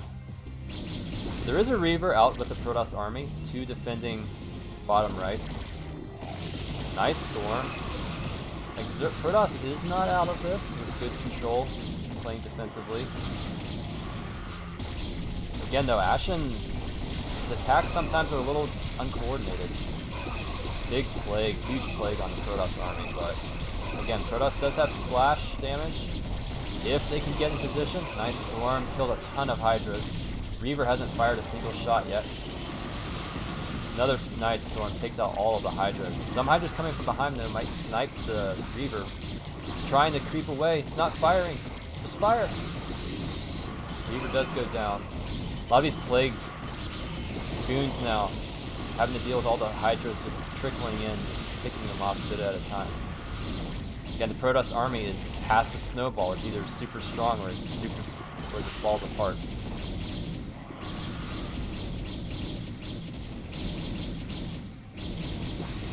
Tons of Hydras streaming across. Protoss cannot sustain this. All the splashes gone. Nice storm. There was a storm. Second storm. Hydra's dodging it.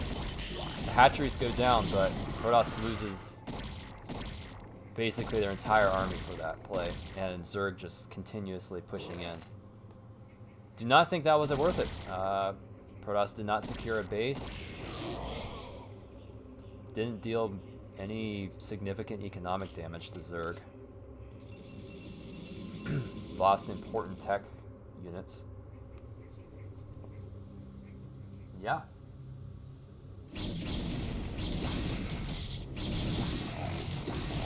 Yeah, thanks for the clip, Escalade. Yeah, that's... I may not have had the most hype casting of that, but that play was just... That deserves to be in a highlight video. All the goons go down for Ashen outside the base. High Templar just runs out. Commits Sudoku.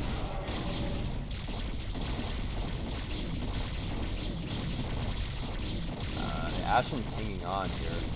Calls GG. Yeah. Good macro game. I like to see where player doesn't just roll over and die. I really feel like Ashen had a good shot this game, but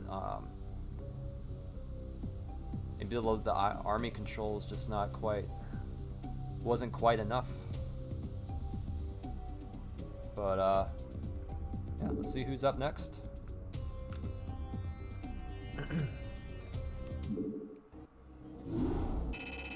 Yeah, Light Swarm bringing up, there really wasn't any harass, no swarm drops. There were swarm drops, but no storm drops or DT drops, nothing like that. I felt like Frog really just had the edge when it came to multitasking in that game. We saw Frog just hitting multiple locations.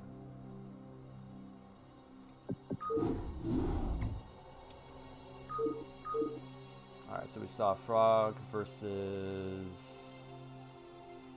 Wait, Ashen. So now we're going to see Frog versus Eskia.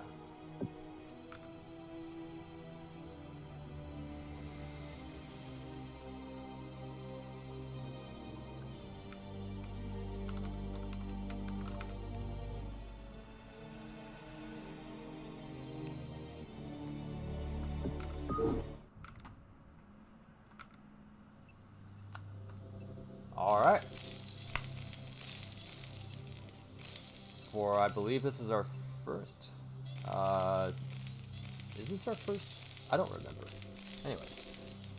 For a TVZ, in the upper right, we've got, in the white Terran, we've got EskiyaPRIME.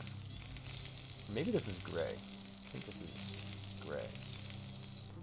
And in the bottom left, in the gray, I don't know what's going on. We'll just say white Terran and gray Zerg. So, in the bottom left is the gray Zerg. We have Frog.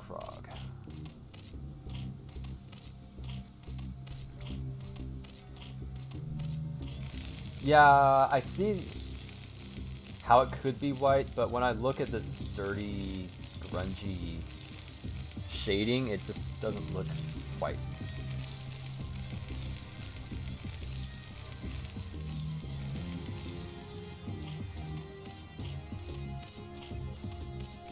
So Frog's showing off some really impressive macro skills. Last game versus Ashen. But matchups, each player I think can be very, at the CPL level at least, I think each player can show a wide variety of skill just on a given day and on a different matchup. Also nice to see Frog using the mineral boosting here. A little bit of progression. So let's see. I feel like this drone was just slightly early. So what will we see? We're gonna see, okay, 12 hatch into 11 pool. So more of the older 12 hatch, standard 12 hatch versus Terran. I think nowadays the more common one is we're going to see is the 12 hatch into 12 pool and 12 gas. So that way you can get a slightly more robust economy.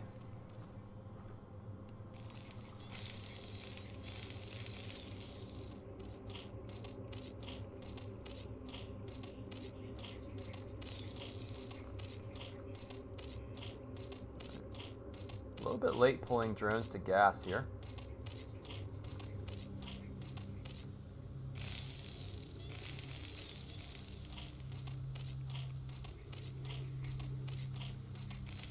The Terran does have the refinery and going factory. Okay.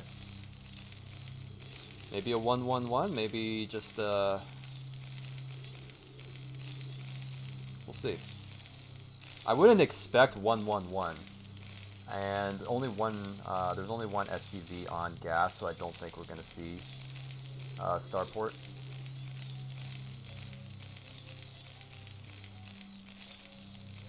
So this may just be like a vulture, maybe into... Actually, this could be Goliath.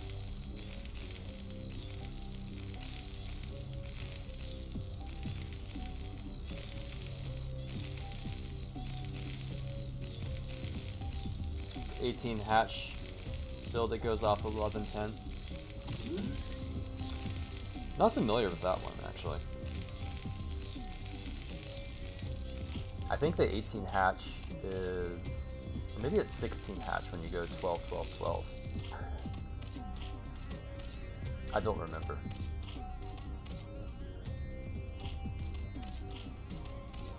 I don't know for sure. Alright, so there is a sunken. Complete. Spire on the way. So we should see... Don't know if we'll see... no lurker rushes. Okay, second factory on the way, so I think this will be Goliath build. Yep, armory.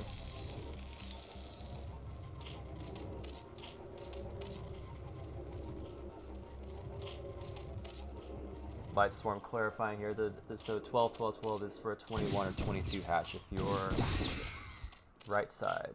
I think that's what you're referring to if you spawn upper right. Oh, 21 hatch if you spawn bottom left, and 22 hatch if you're top right.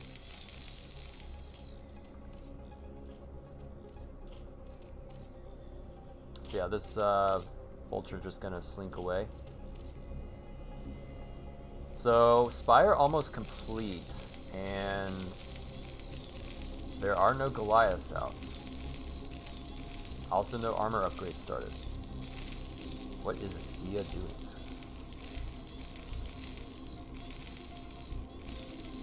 Wait, 4 fact? Huh, okay. I don't know, this looks a little sketchy. 6 mutas are almost half done. There's no eBay, not a single Goliath started.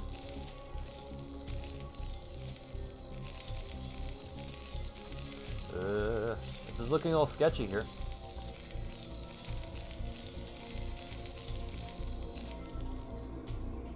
Okay, third base started now for Frog.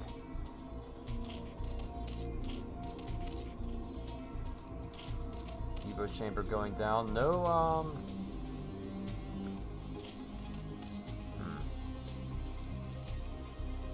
I guess you wouldn't, oh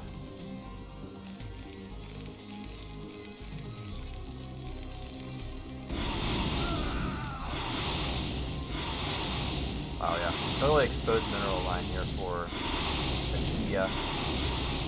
Has to pull back into the main. 3 Goliaths out now. Goliaths do trade decently well. Vulture not gonna help.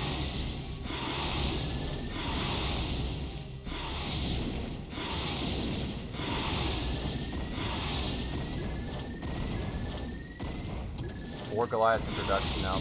Terran can stabilize from this, but this is a lot of damage still.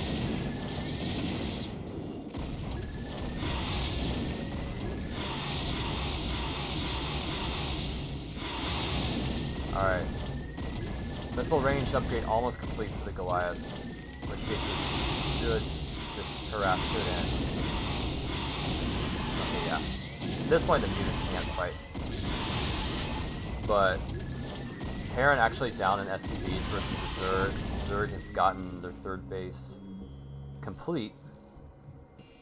Not mining yet. Scouting barracks in the Zerg main.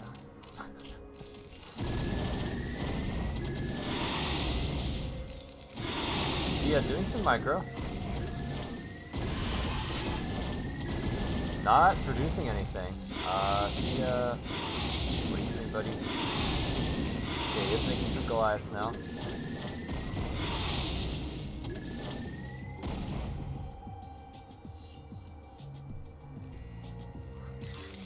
Down to 9 SCVs now.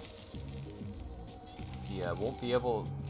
I don't think there's really any way he can really come back now. Just brutal harass. Zerg can just continuously rally you to just keep the Zerg, keep Terran pinned down.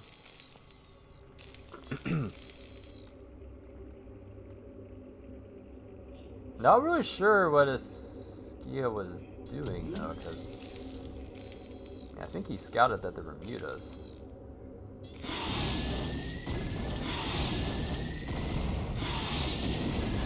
Yeah, there are more Goliaths than SCVs.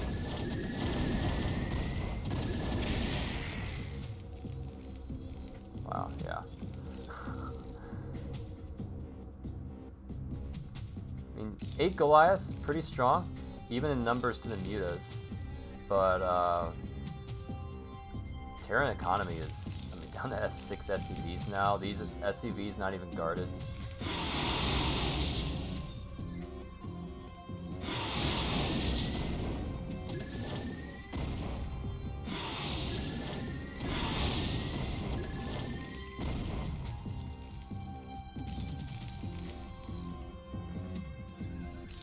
Also putting too many SCVs on gas here. Does realize it, I suppose. Again, not guarding SCVs here with his Goliaths.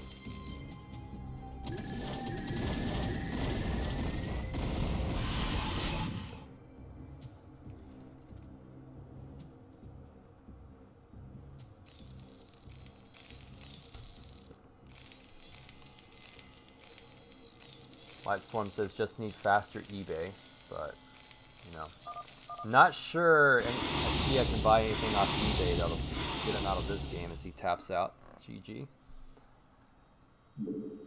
And well, that was a interesting game. I feel like Eskia was actually in a decent spot, except that did not make any Goliaths or eBay for turrets. So, muta timing took him down.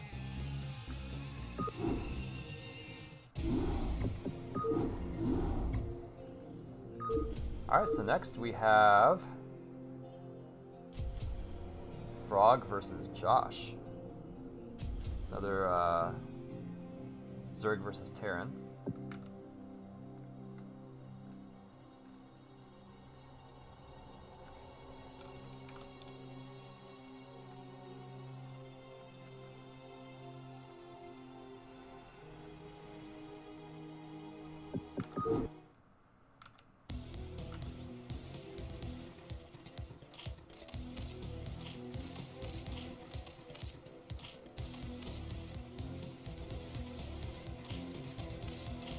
Frog versus Snipe would be Frog versus Frog.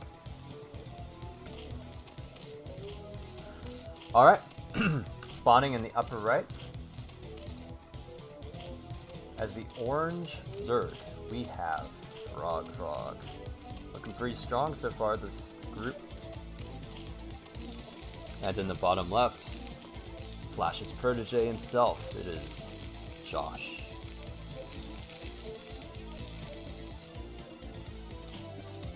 So yeah, Josh, I feel like after watching this group, I feel like Frog has shown probably some of the best play in the group so far. Not sure if it's enough to get him into another tier, but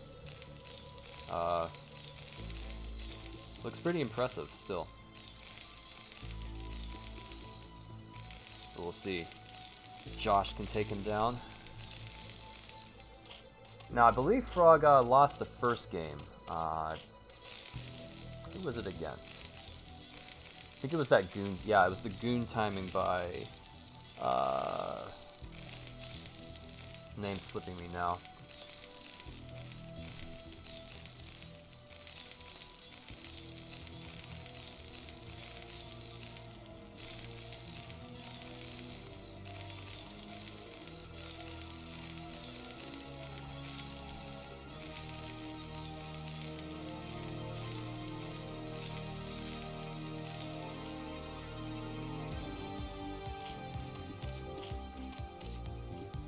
Alright, 12 hatch opening. Looks like we will see another 12, 11.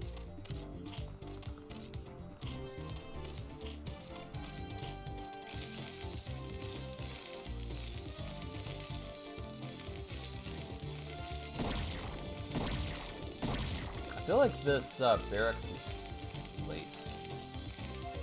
Not necessarily that's a bad thing, but later than maybe the standard.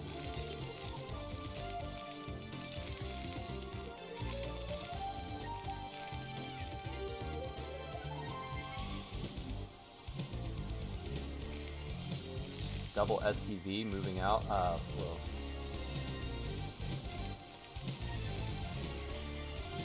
Not sure what that was about. Okay, does put down the command center at 18 supply. 2 minute 55.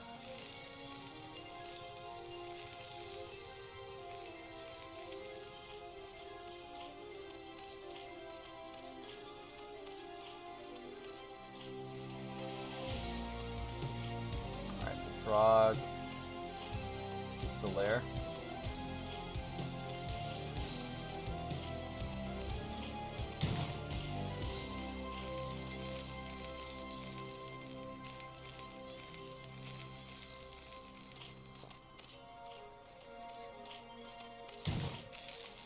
And yeah, since well, yeah, 12, it's a 2 minute 50 expansion, no gas, so gas now being taken at 3 minute, roughly 340.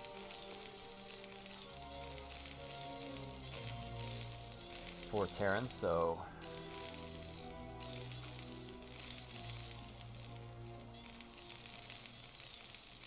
and the engineering bay. Okay.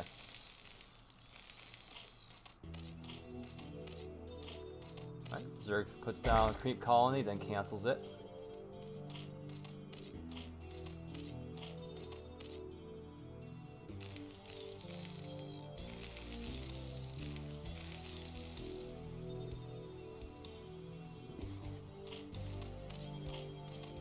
Alright, Spire is on the way.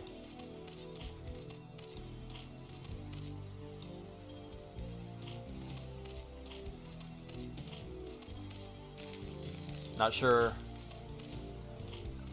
entirely why Zerg's making a creep colony at this point. Overlord is, I guess there is a small chance a vulture could have been made.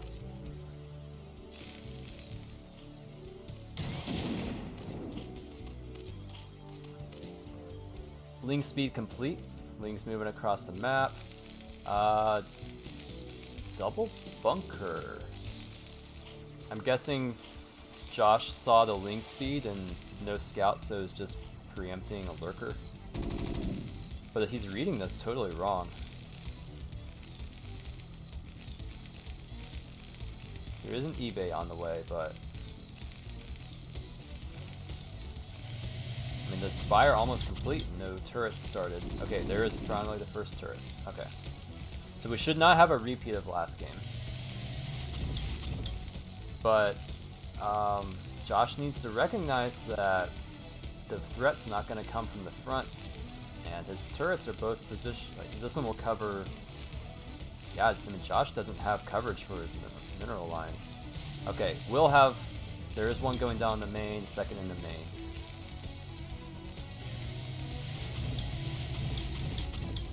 Already in a much better position than last game. Frog does take the third. Only 2 mutas in production. Oh, never mind. There's 6 mutas out. 3 more in production. Whoa, and a 4th hatchery going down in the Zerg main is. This is an interesting build.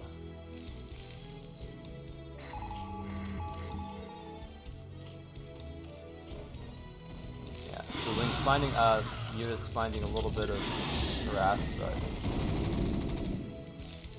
good defense here from,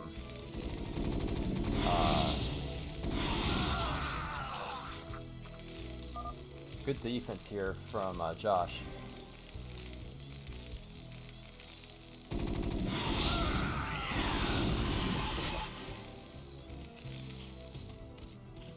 I'm really interested to see what Frog is doing. Ah, he is going Hydros. Okay. I think he's gonna turtle on 3 bases, go mass Hydra, and get Guardians potentially. I would hope Guardians. I think it's. I don't know if it's.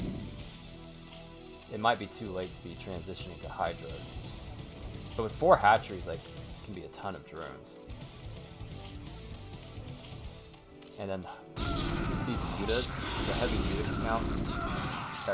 Okay, actually quite a bit of, some good trading going on here by Frog. Sniping these stray marines. Josh gotta keep his marines together. This is. He does have a bio ball, but if he keeps shaving off marines like that, it can start to snowball. Alright, we do have Lurker aspect on the way. Hydra is already being made. Maybe this is just going to be a Hydra transition into Hive. I was getting excited there, hoping to see some Hive tech with Guardians, but I think this is just going to be a traditional.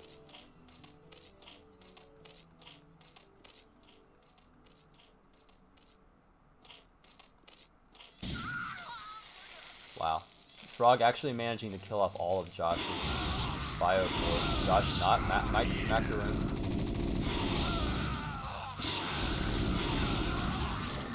Game starts to get a little bit difficult here with once the muta needs to keep the bio under the turrets until there's a critical mass.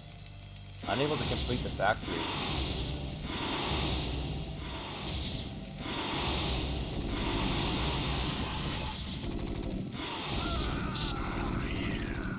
Mutant micro is hard. Sometimes attack move is better.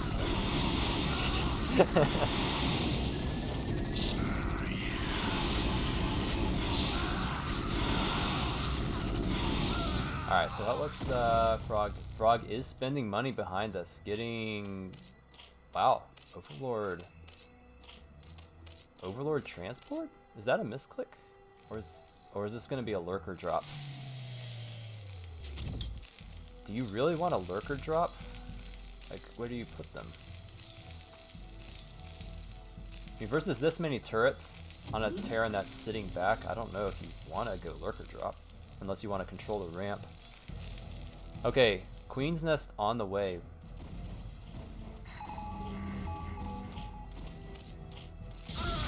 Lurker contained.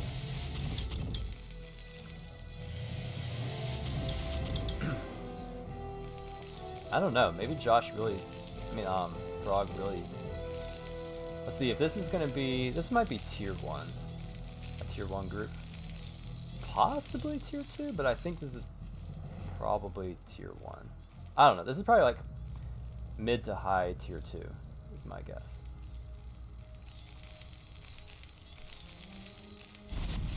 Zerg actually ahead in workers.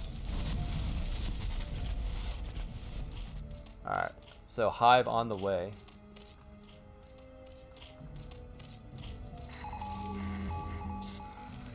Alright, Josh moving out, spreading his marines, but... Okay, we'll clear the lurker field. But again, like, Zerg has exerted so much pressure onto the Terran. But this is a... You can't call this matchup. Like, one dropship with stemmed marines can win the game. So, we'll see. The looks like, I think this is the first time Josh is moving out.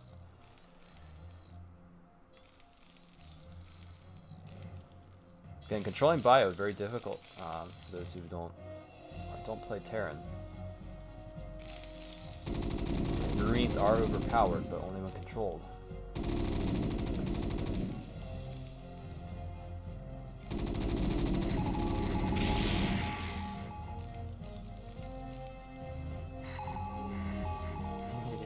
Yeah, Marines are weird. They are, and I totally agree, they are the weakest combat units in the game. Like, they lose to workers, basically. But their scaling is just incredible, and the way they combo with medic. As Zerg, it does get very frustrating to play against. Granted, when you're the bio player, it's also frustrating to use them because of how much control it takes. But against a good Terran, it feels very, very frustrating as Zerg to play against bio.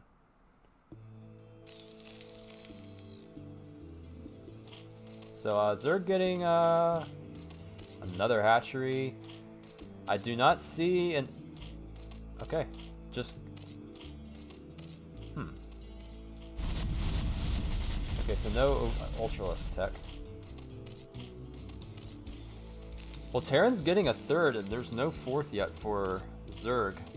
And I don't see any sort of just GG tech out from Zerg. No Ultras, no Greater Spire. Just kind of going a defensive Defile or Lurker. So I don't know, I feel like Frog might be giving a lot of momentum to Josh.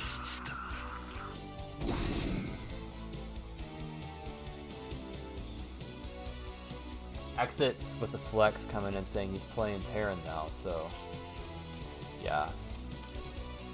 Were you you were Protoss last season, right? Or were you Zerg? Anyways, 3 vessels. Let's see, they get... Wait.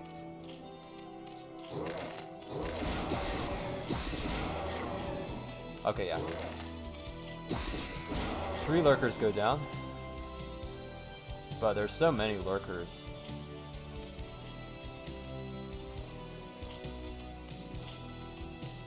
Like, Zerg can hold this position for a while, but you need to be able to move out at some point. There's a lot of bio coming in to reinforce this position. This is not an easy move out for Zerg. Okay, let me rephrase that. On low economy, this is not an easy move out for Zerg, but Frog actually has a strong economy. And Josh not watching his vessels does lose 1.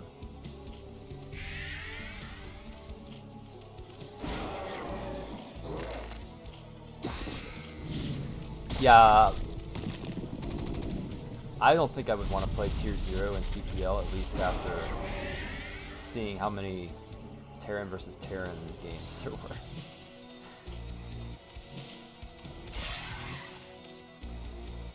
I should walk that back. I would not want to play Terran in Tier 0.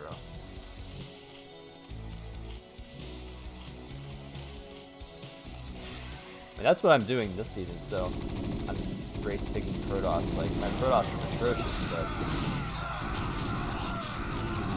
in 2 seasons of CPL, I played, I think it was 15 matches, and I think it was 11 or 12 of those. No, I think it was 16 matches, and 12 of them were ZVZ. I got so tired of Zerg versus Zerg, I decided I would race pick. But anyways, Frogman moving out, and does push out, but a little bit of a disjointed attack here. There's Defilers. Here comes a Defiler. Let's push in some of the Josh's defense starting to break apart. Gonna lose this. Yep, gonna lose this Marine Force. What do they have behind this? Got 5 vessels out. Pretty healthy bioforce, but it's kind of scattered around. Some moving towards the Zerg base, some moving up towards the top. 2 more vessels. Do we have double science facility? We do. But we have ultras incoming. But this is a lot of science vessels. Like, if Josh is allowed to just kind of stall the game, like, this many vessels really starts to become a problem for the Zerg. Oh, all these cracklings. Are they gonna... No Defiler, so if there had been 1 Defiler, this base would be dead.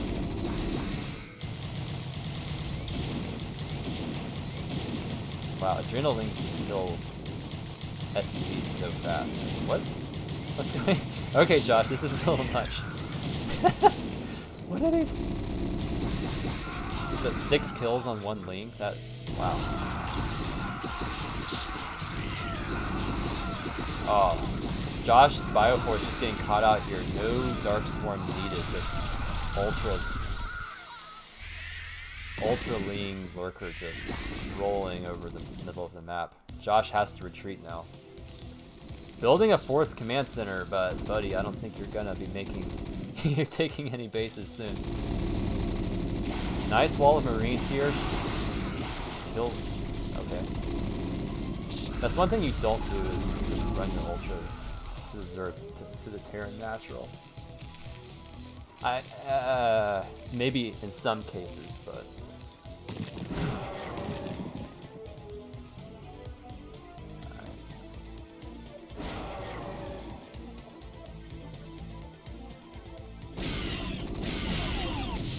What?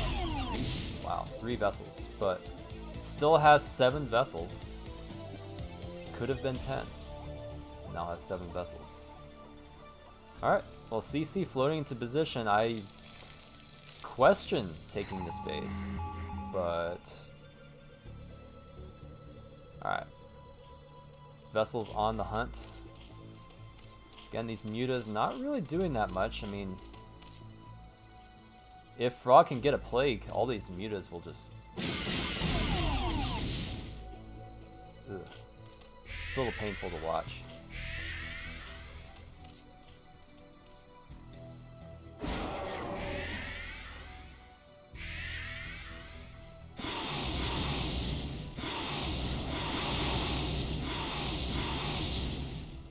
It's always fun to me to watch like late game.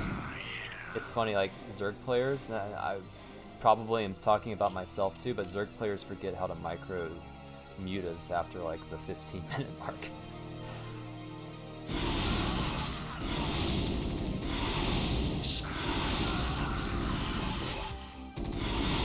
So yeah, Zerg has a 4th base now.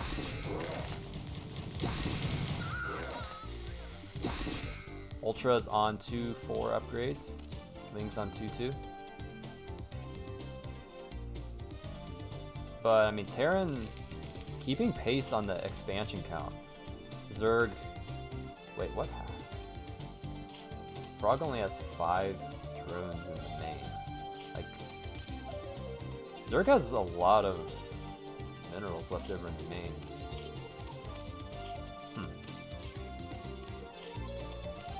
But huge Bioforce coming up here for Josh.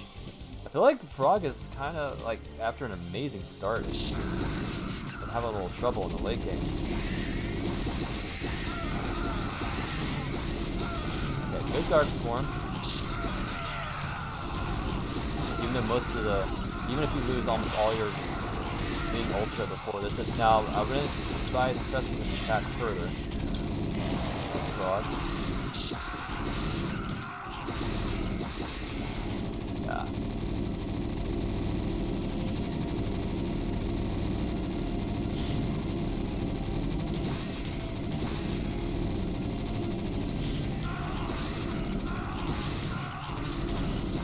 Josh not walking, just fighting under Dark Swarm here. Yeah, this is very micro intensive on both players.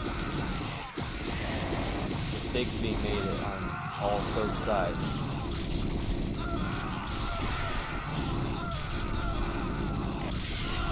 Oh, all those Scourge go down.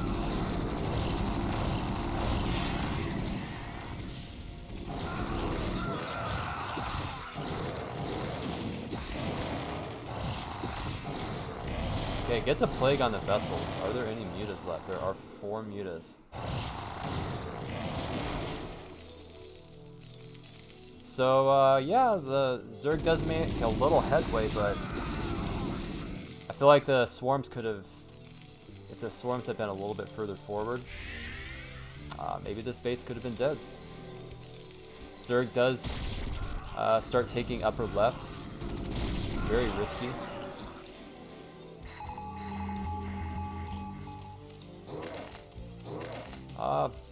All these mutas could come. All the vessels are in the red. Okay, oh, wait, he made more mutas? Okay. There we go.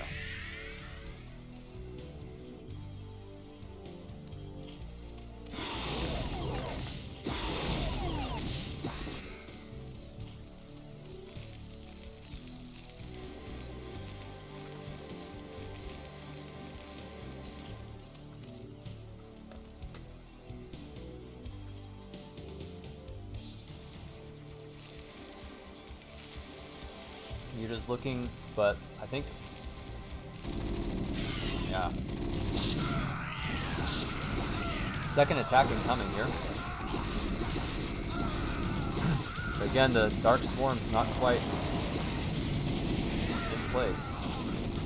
But not, wait, where's the, Josh hasn't been sending his army up here, so the Ultra is just, low numbers of bio, the Ultra's just run over them.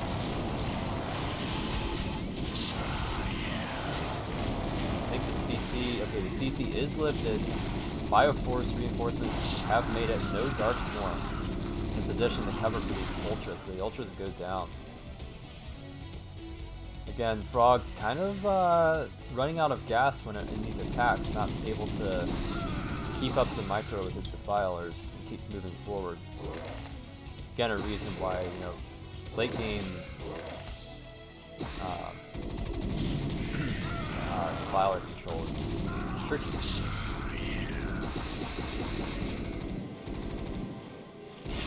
I guess what I'm trying to say is that's one reason why Crazy Zerg is attractive for a lot of Zerg's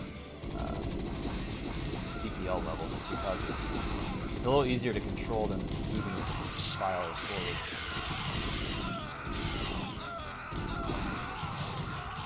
Interesting trade there.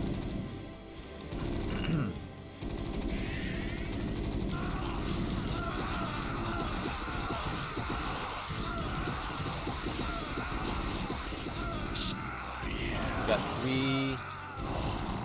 3 upgrades on Zerg, 3 upgrades on Terran. Where's Josh's army?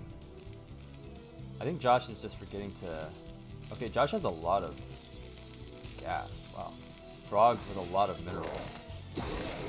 Spamming lanes. Oh, Josh hasn't taken the double gas geysers yet. Oh, battle cruisers, yeah. Yeah, Josh needs, Frog needs to take these geysers. This is, battle cruisers are a gas, anti-gas comp for Terran. Make battle cruisers and just forces Zerg to make tons of... Okay, well, good swarms here, attack here though, from Zerg. Mass Ling just crushing through. Here's Josh's army. These battle cruisers get plagued. Again, like, there's a Muta and 2 Scourge. Okay, at least Dark Swarm. Yamato's the Ultra. I don't really know what's going on for Josh here.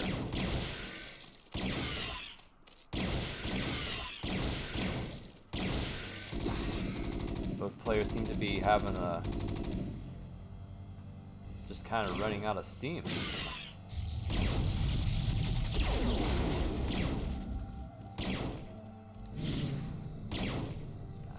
Yeah, Hydras are possible.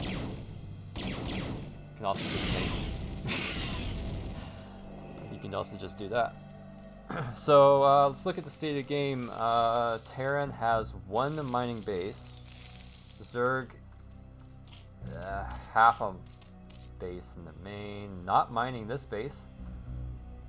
The Zerg's effectively on 1.5 bases right now, but with the potential for 2.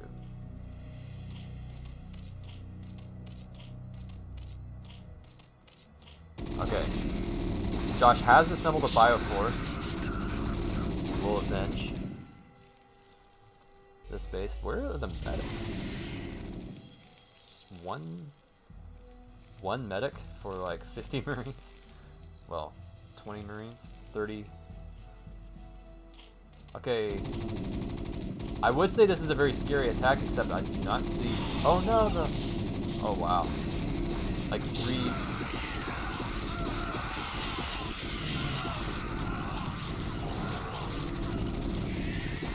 So much going on here.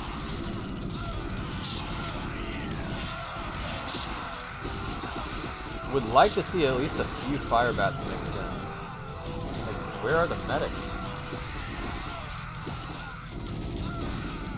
Are there even, like, where are the battle cruisers, the medics?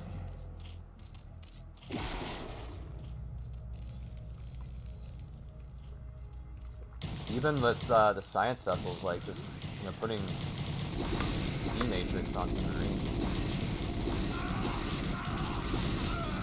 Where are the medics? Where is the government? Yes.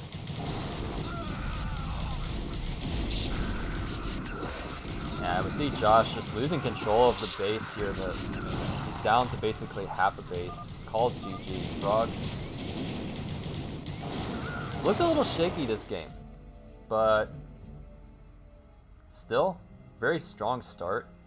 Kind of fizzled a little bit in the middle to late game, but brings it home in the end. Brings home the win.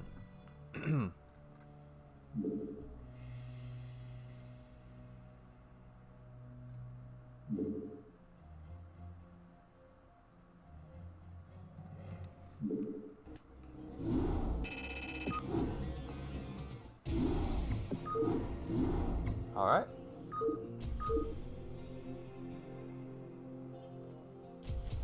For our last match of the evening, we get a TVT. I say that, and probably most of you died inside. But it will be Josh versus Eskia.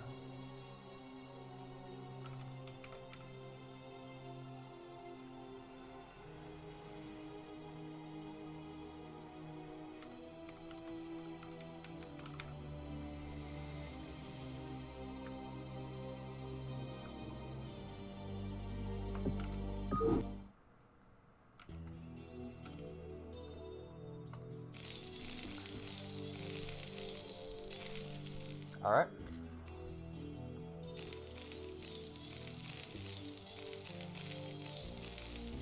In the upper right, spawning as the brown Terran, we have Josh.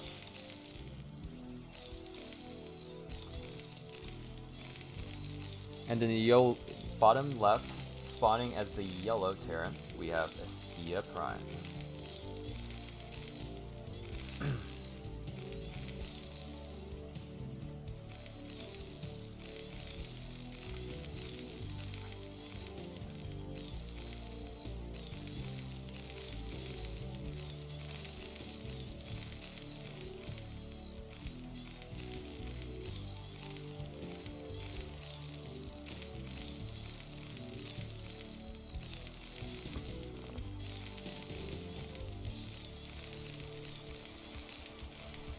So, yeah. How's everyone doing?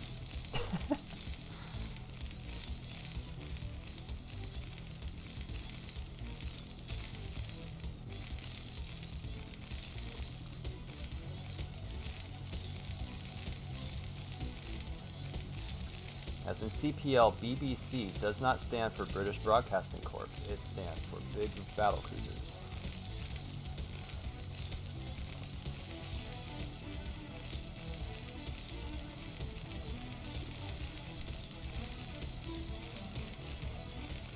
I am being a little facetious. Alright, we do have a refinery coming down for both players.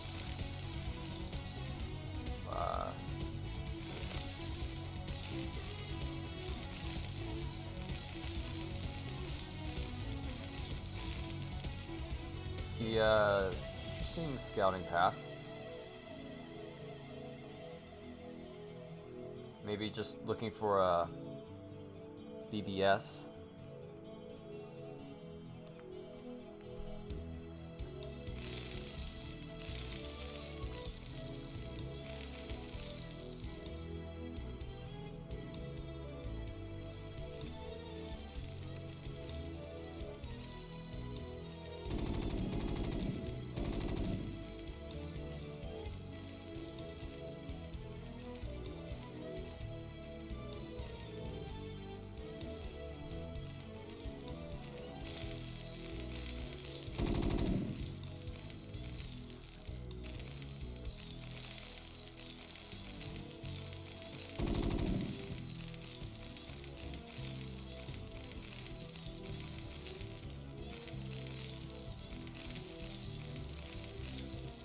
Well, yeah.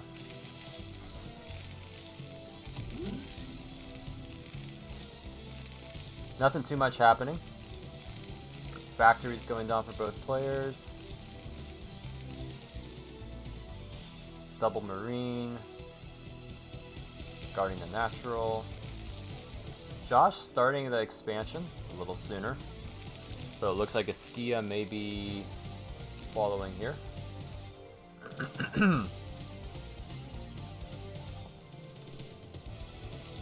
Alright, we see expansion started here for Eskia.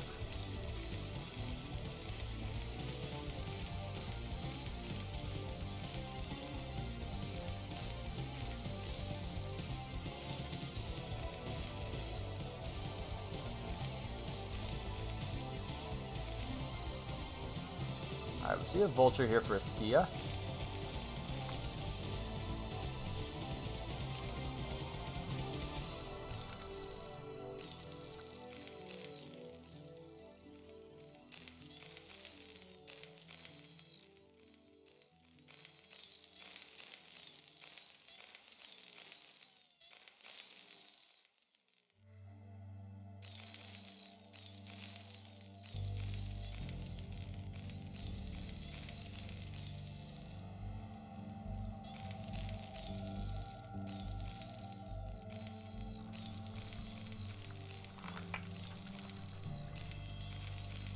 Oh yes, actually a very important development.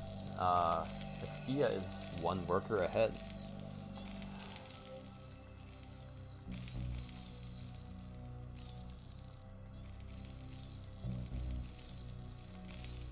Alright, 3 vultures moving out for Josh. Catches the worker of Eskia. Somehow Josh is now ahead 3 workers? 2 workers?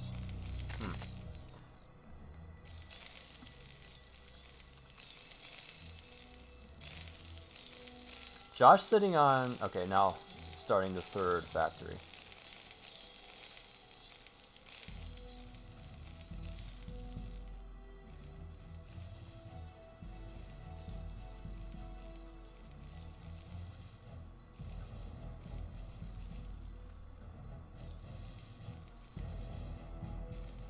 Hey, Mana Dog.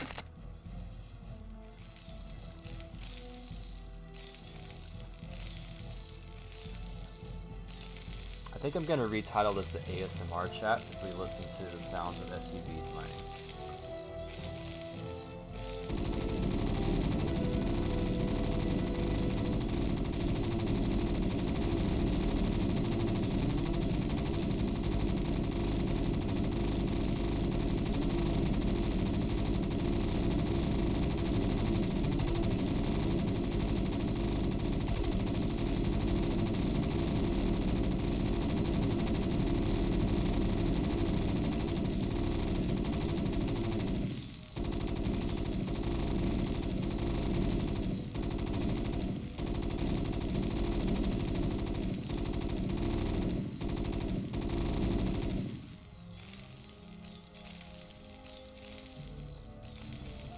Inexplicably, the 3 Marines stopped shooting.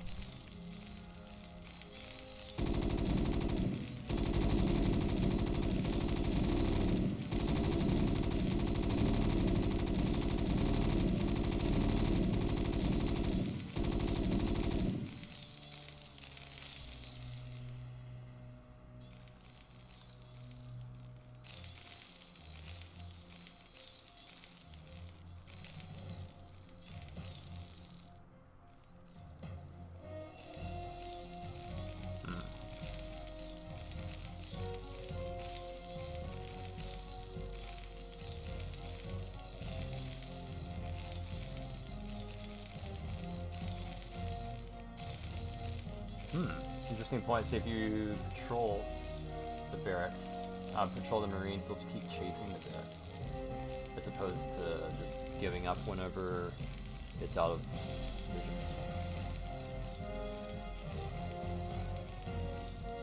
Four, 3, 2, 1.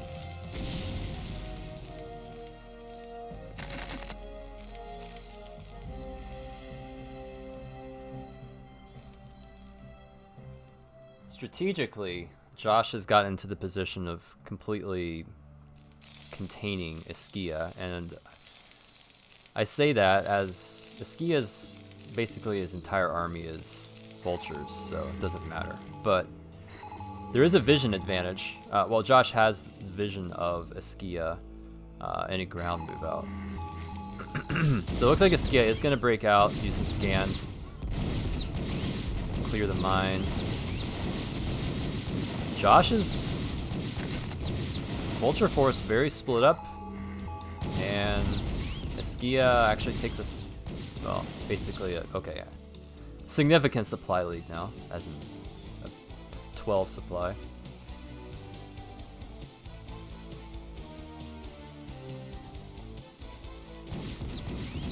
So Eskia's Vultures continuing to move across the map.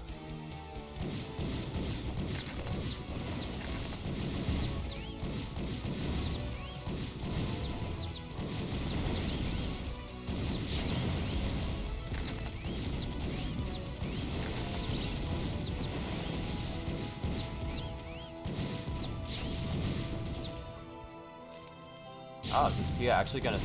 Wow. Eskia actually sees the tank at the third and just pounces.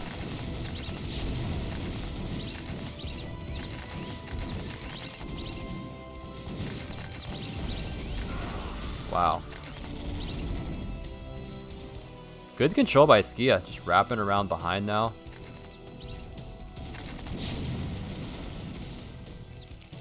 So trades out the vultures, but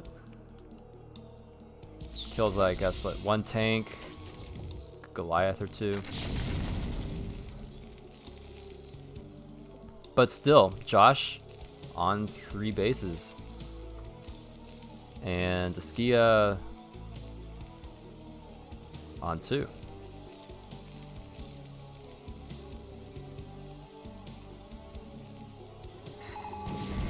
Yeah, Eskia also, yeah, running 1.5k minerals, 1.2k gas.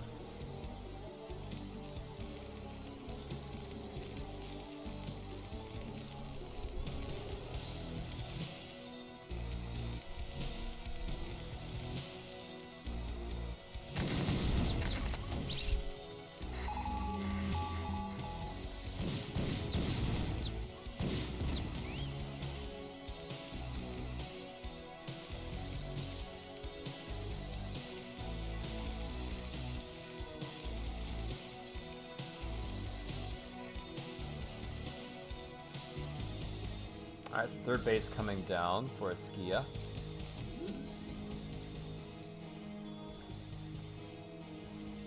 Josh taking a position, perhaps to take a fourth.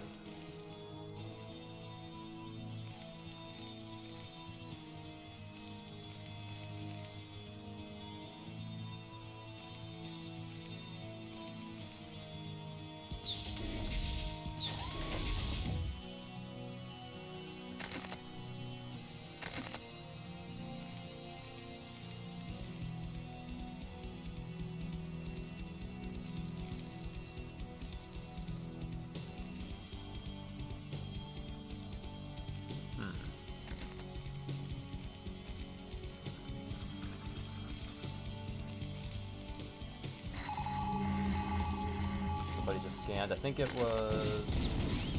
yeah.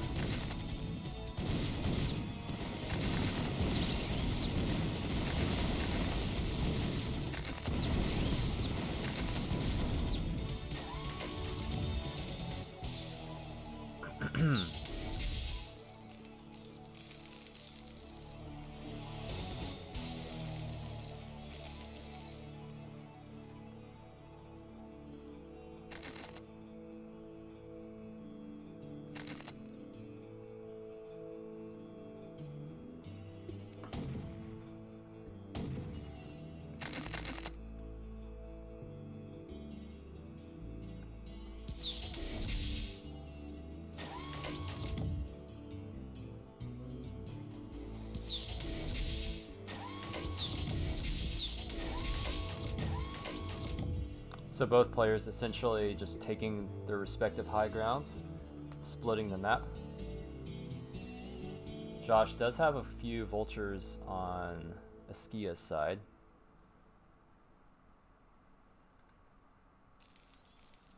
So Josh has vision control of most of the map. Also a supply lead.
Alright, Eskia moving up to 10 o'clock. Holding high ground. Basically, we're going split map. Now, if we look at upgrade situation, Eskia with 2-0 attack upgrade, Josh on 1-1.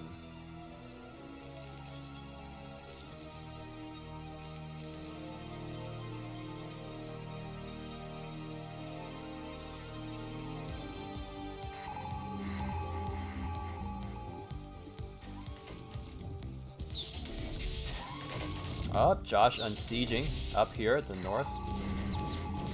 Eskia also unsieged, not in position to... Who's gonna get siege off first? Okay, Eskia first. And pretty much, yeah. I felt like that actually went much better for Josh than it could have.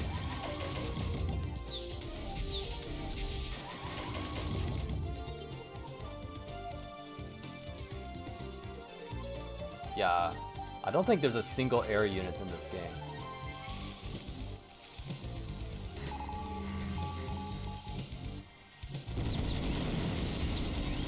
Now Eskia does have more force here at the double gas base.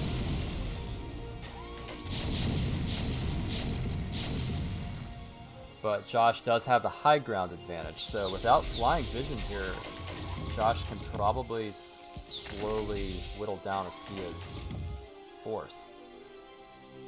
Also, there's not a whole lot here to defend 930.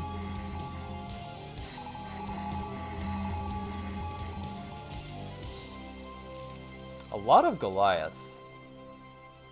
I'm not sure why Josh has so many Goliaths. I know they're good for gunning down mines, but I feel like having more vultures at this point would be good. Just run up and kill these tanks.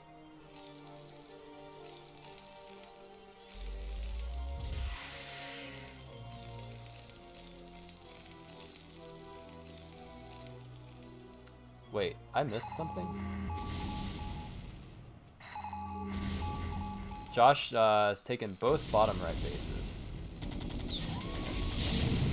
Eskia still has upper left, but is not mining, and Josh, I think, now has more tanks.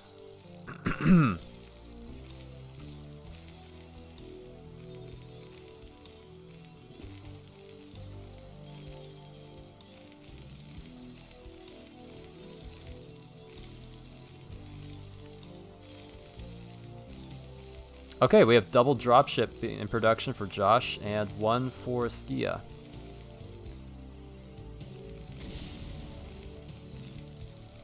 It's kind of funny, actually. Okay, actually, no, we've got 4 dropships on the field for Eskia. several for Josh. 3 that I can see. But okay, Josh pushing through the middle of the map. Getting a decent position here. I mean, with this position, if Josh can cut off reinforcements to upper left.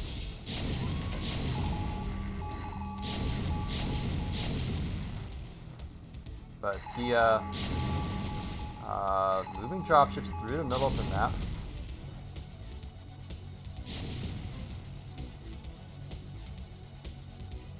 Not sure what the goal is here. Is he gonna just drop the main?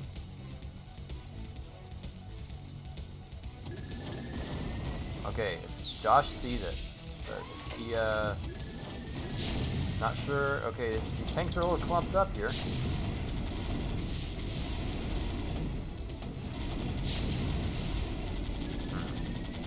Questionable drop here by Eskia.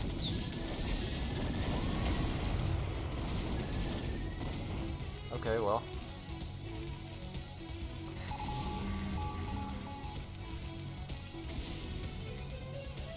So Josh actually feels like he's in a stronger position, holding both bottom right bases, controlling the middle of the map.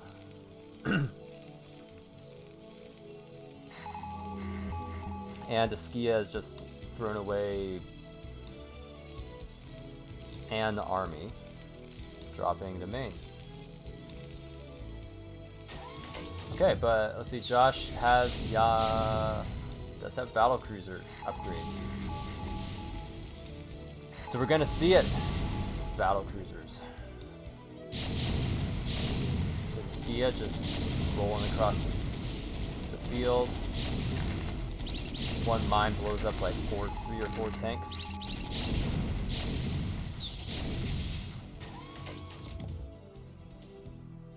Supplies, considering how poorly these trades have gone for Eskia, the supplies are surprisingly close, as are the banks.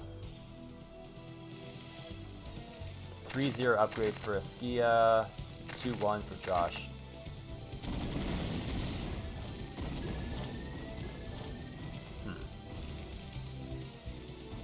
Alright, 2 battle cruisers in production.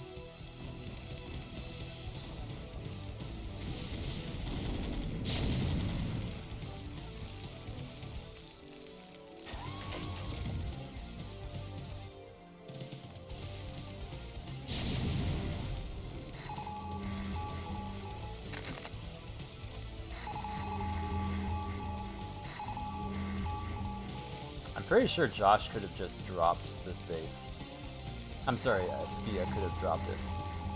But Josh looking to go for a drop into Eskia's base. And the dropships stop just outside. Alright, they're flying through.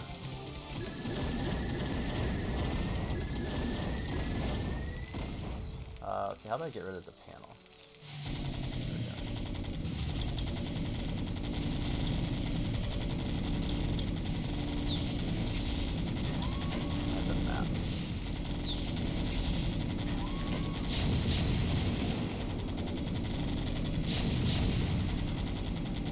This drop actually not that, I mean, I don't know if I would call it effective, but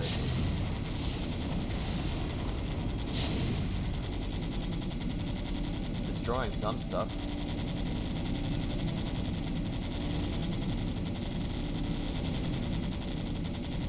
Eskia not really sieging up the field, it's just kind of trading Goliaths.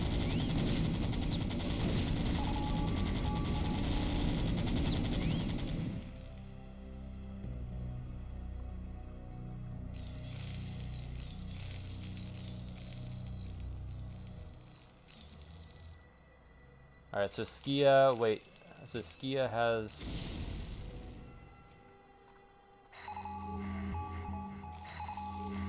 Does Eskia have any, even a starport? Or any, I should say...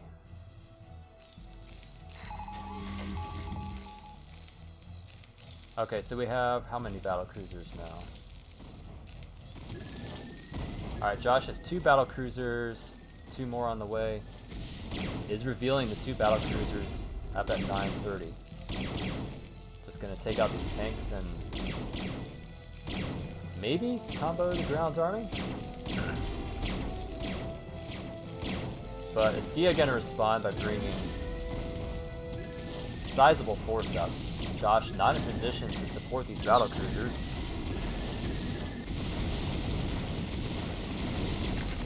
What looked like a really good attack from Josh now just kind of fizzling out.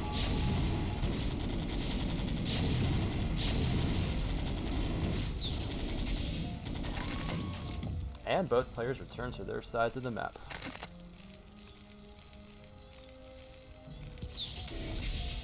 Eskia still in possession of upper left, Josh in possession of bottom right.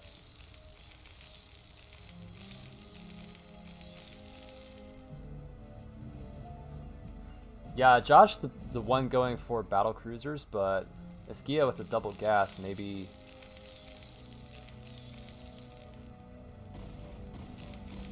going to have an edge.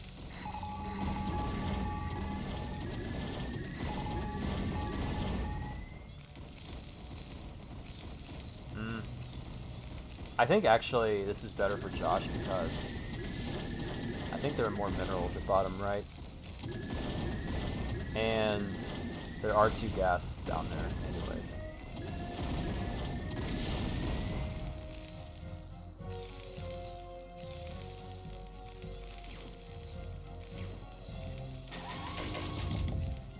I hear a battle cruiser.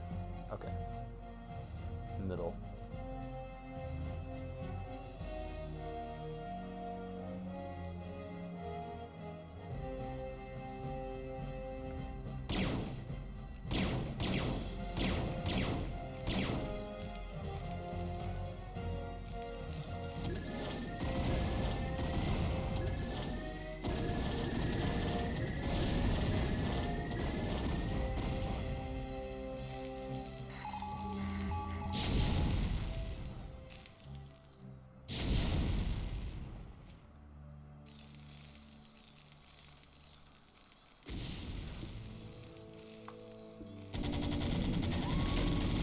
A little bit of an attack here. Josh trying to move up a ramp here in the middle of the map, but that gets shut down.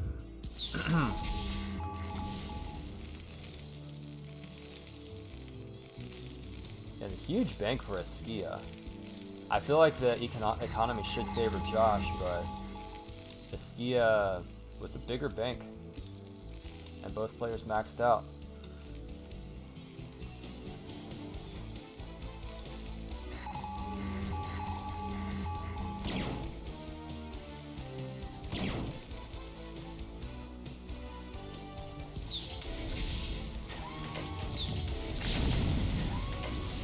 Josh moving back into position, but Eskia making a giant attack in the middle. Maybe seeing that Josh actually doesn't have much in the middle, the bottom middle path. Moving onto Josh's side of the map now, taking the high ground position. Josh responding by pulling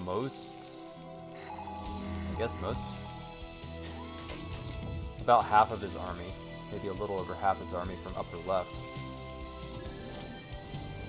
Eskia has enough stuff in upper left, he might be able to just pounce. But Eskia actually just pulling out from the middle and heading down towards bottom right. And there's nothing defending this base.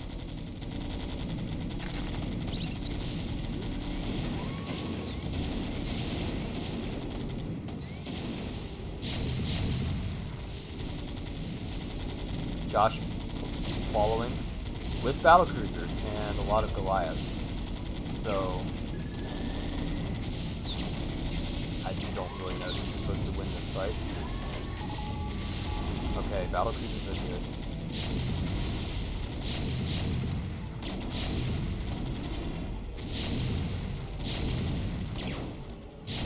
Wow. Wait, Eskia has 3-0, whereas Josh is 3-2. Well, yeah, Eskia looks like he's just kind of falling apart now.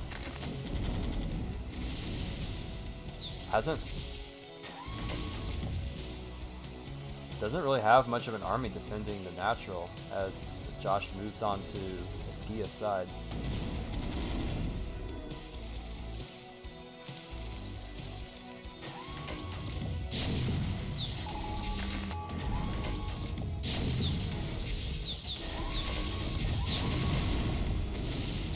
Could this be epic conclusion to this game? Eskiya's dropships moving in to drop nothing.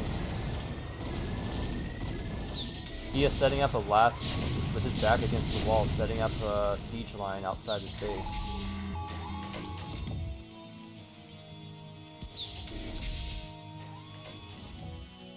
Again, hasn't had bases interrupted yet, and Josh did lose one of the bottom right bases, but Battlecruiser picking out these tanks that were there. Eskia still the bigger bank, but only with attack upgrades and no other upgrades no other upgrades in sight. Just making ground, no air combo.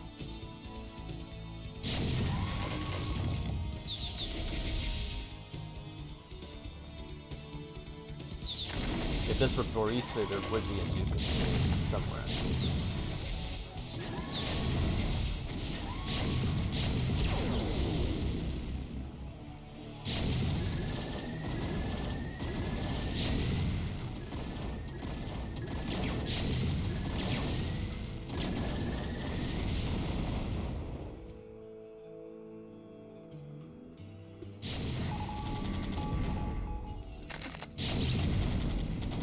Maybe the real strategy is to make ghosts and just lock down tanks. Without.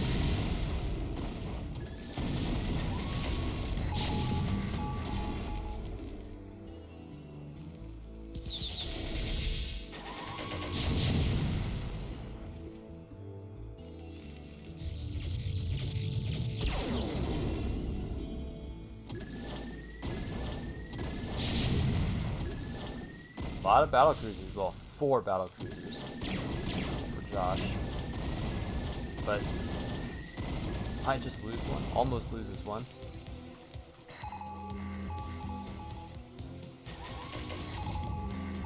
Even more battlecruisers coming for Josh. I don't know if this heavy battlecruiser strat is a good idea. More Goliaths on the way for Eskia, so, but 4 battlecruisers in production for Josh, on top of the 6 that he has.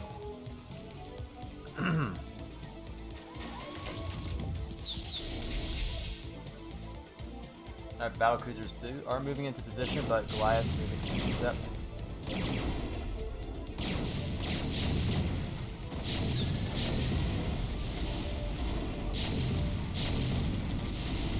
Big attack here from Eskia, pushing forward with Goliaths and tanks. Not that many tanks. Not many tanks for Josh on the ground, so. But all the Goliaths go down, and. How did all those Goliaths die so fast? Eskia just, I guess, doesn't want to try to mass Goliaths up and taps out. Josh takes the game. Well, we survived a 31 minute, 51 second TVT.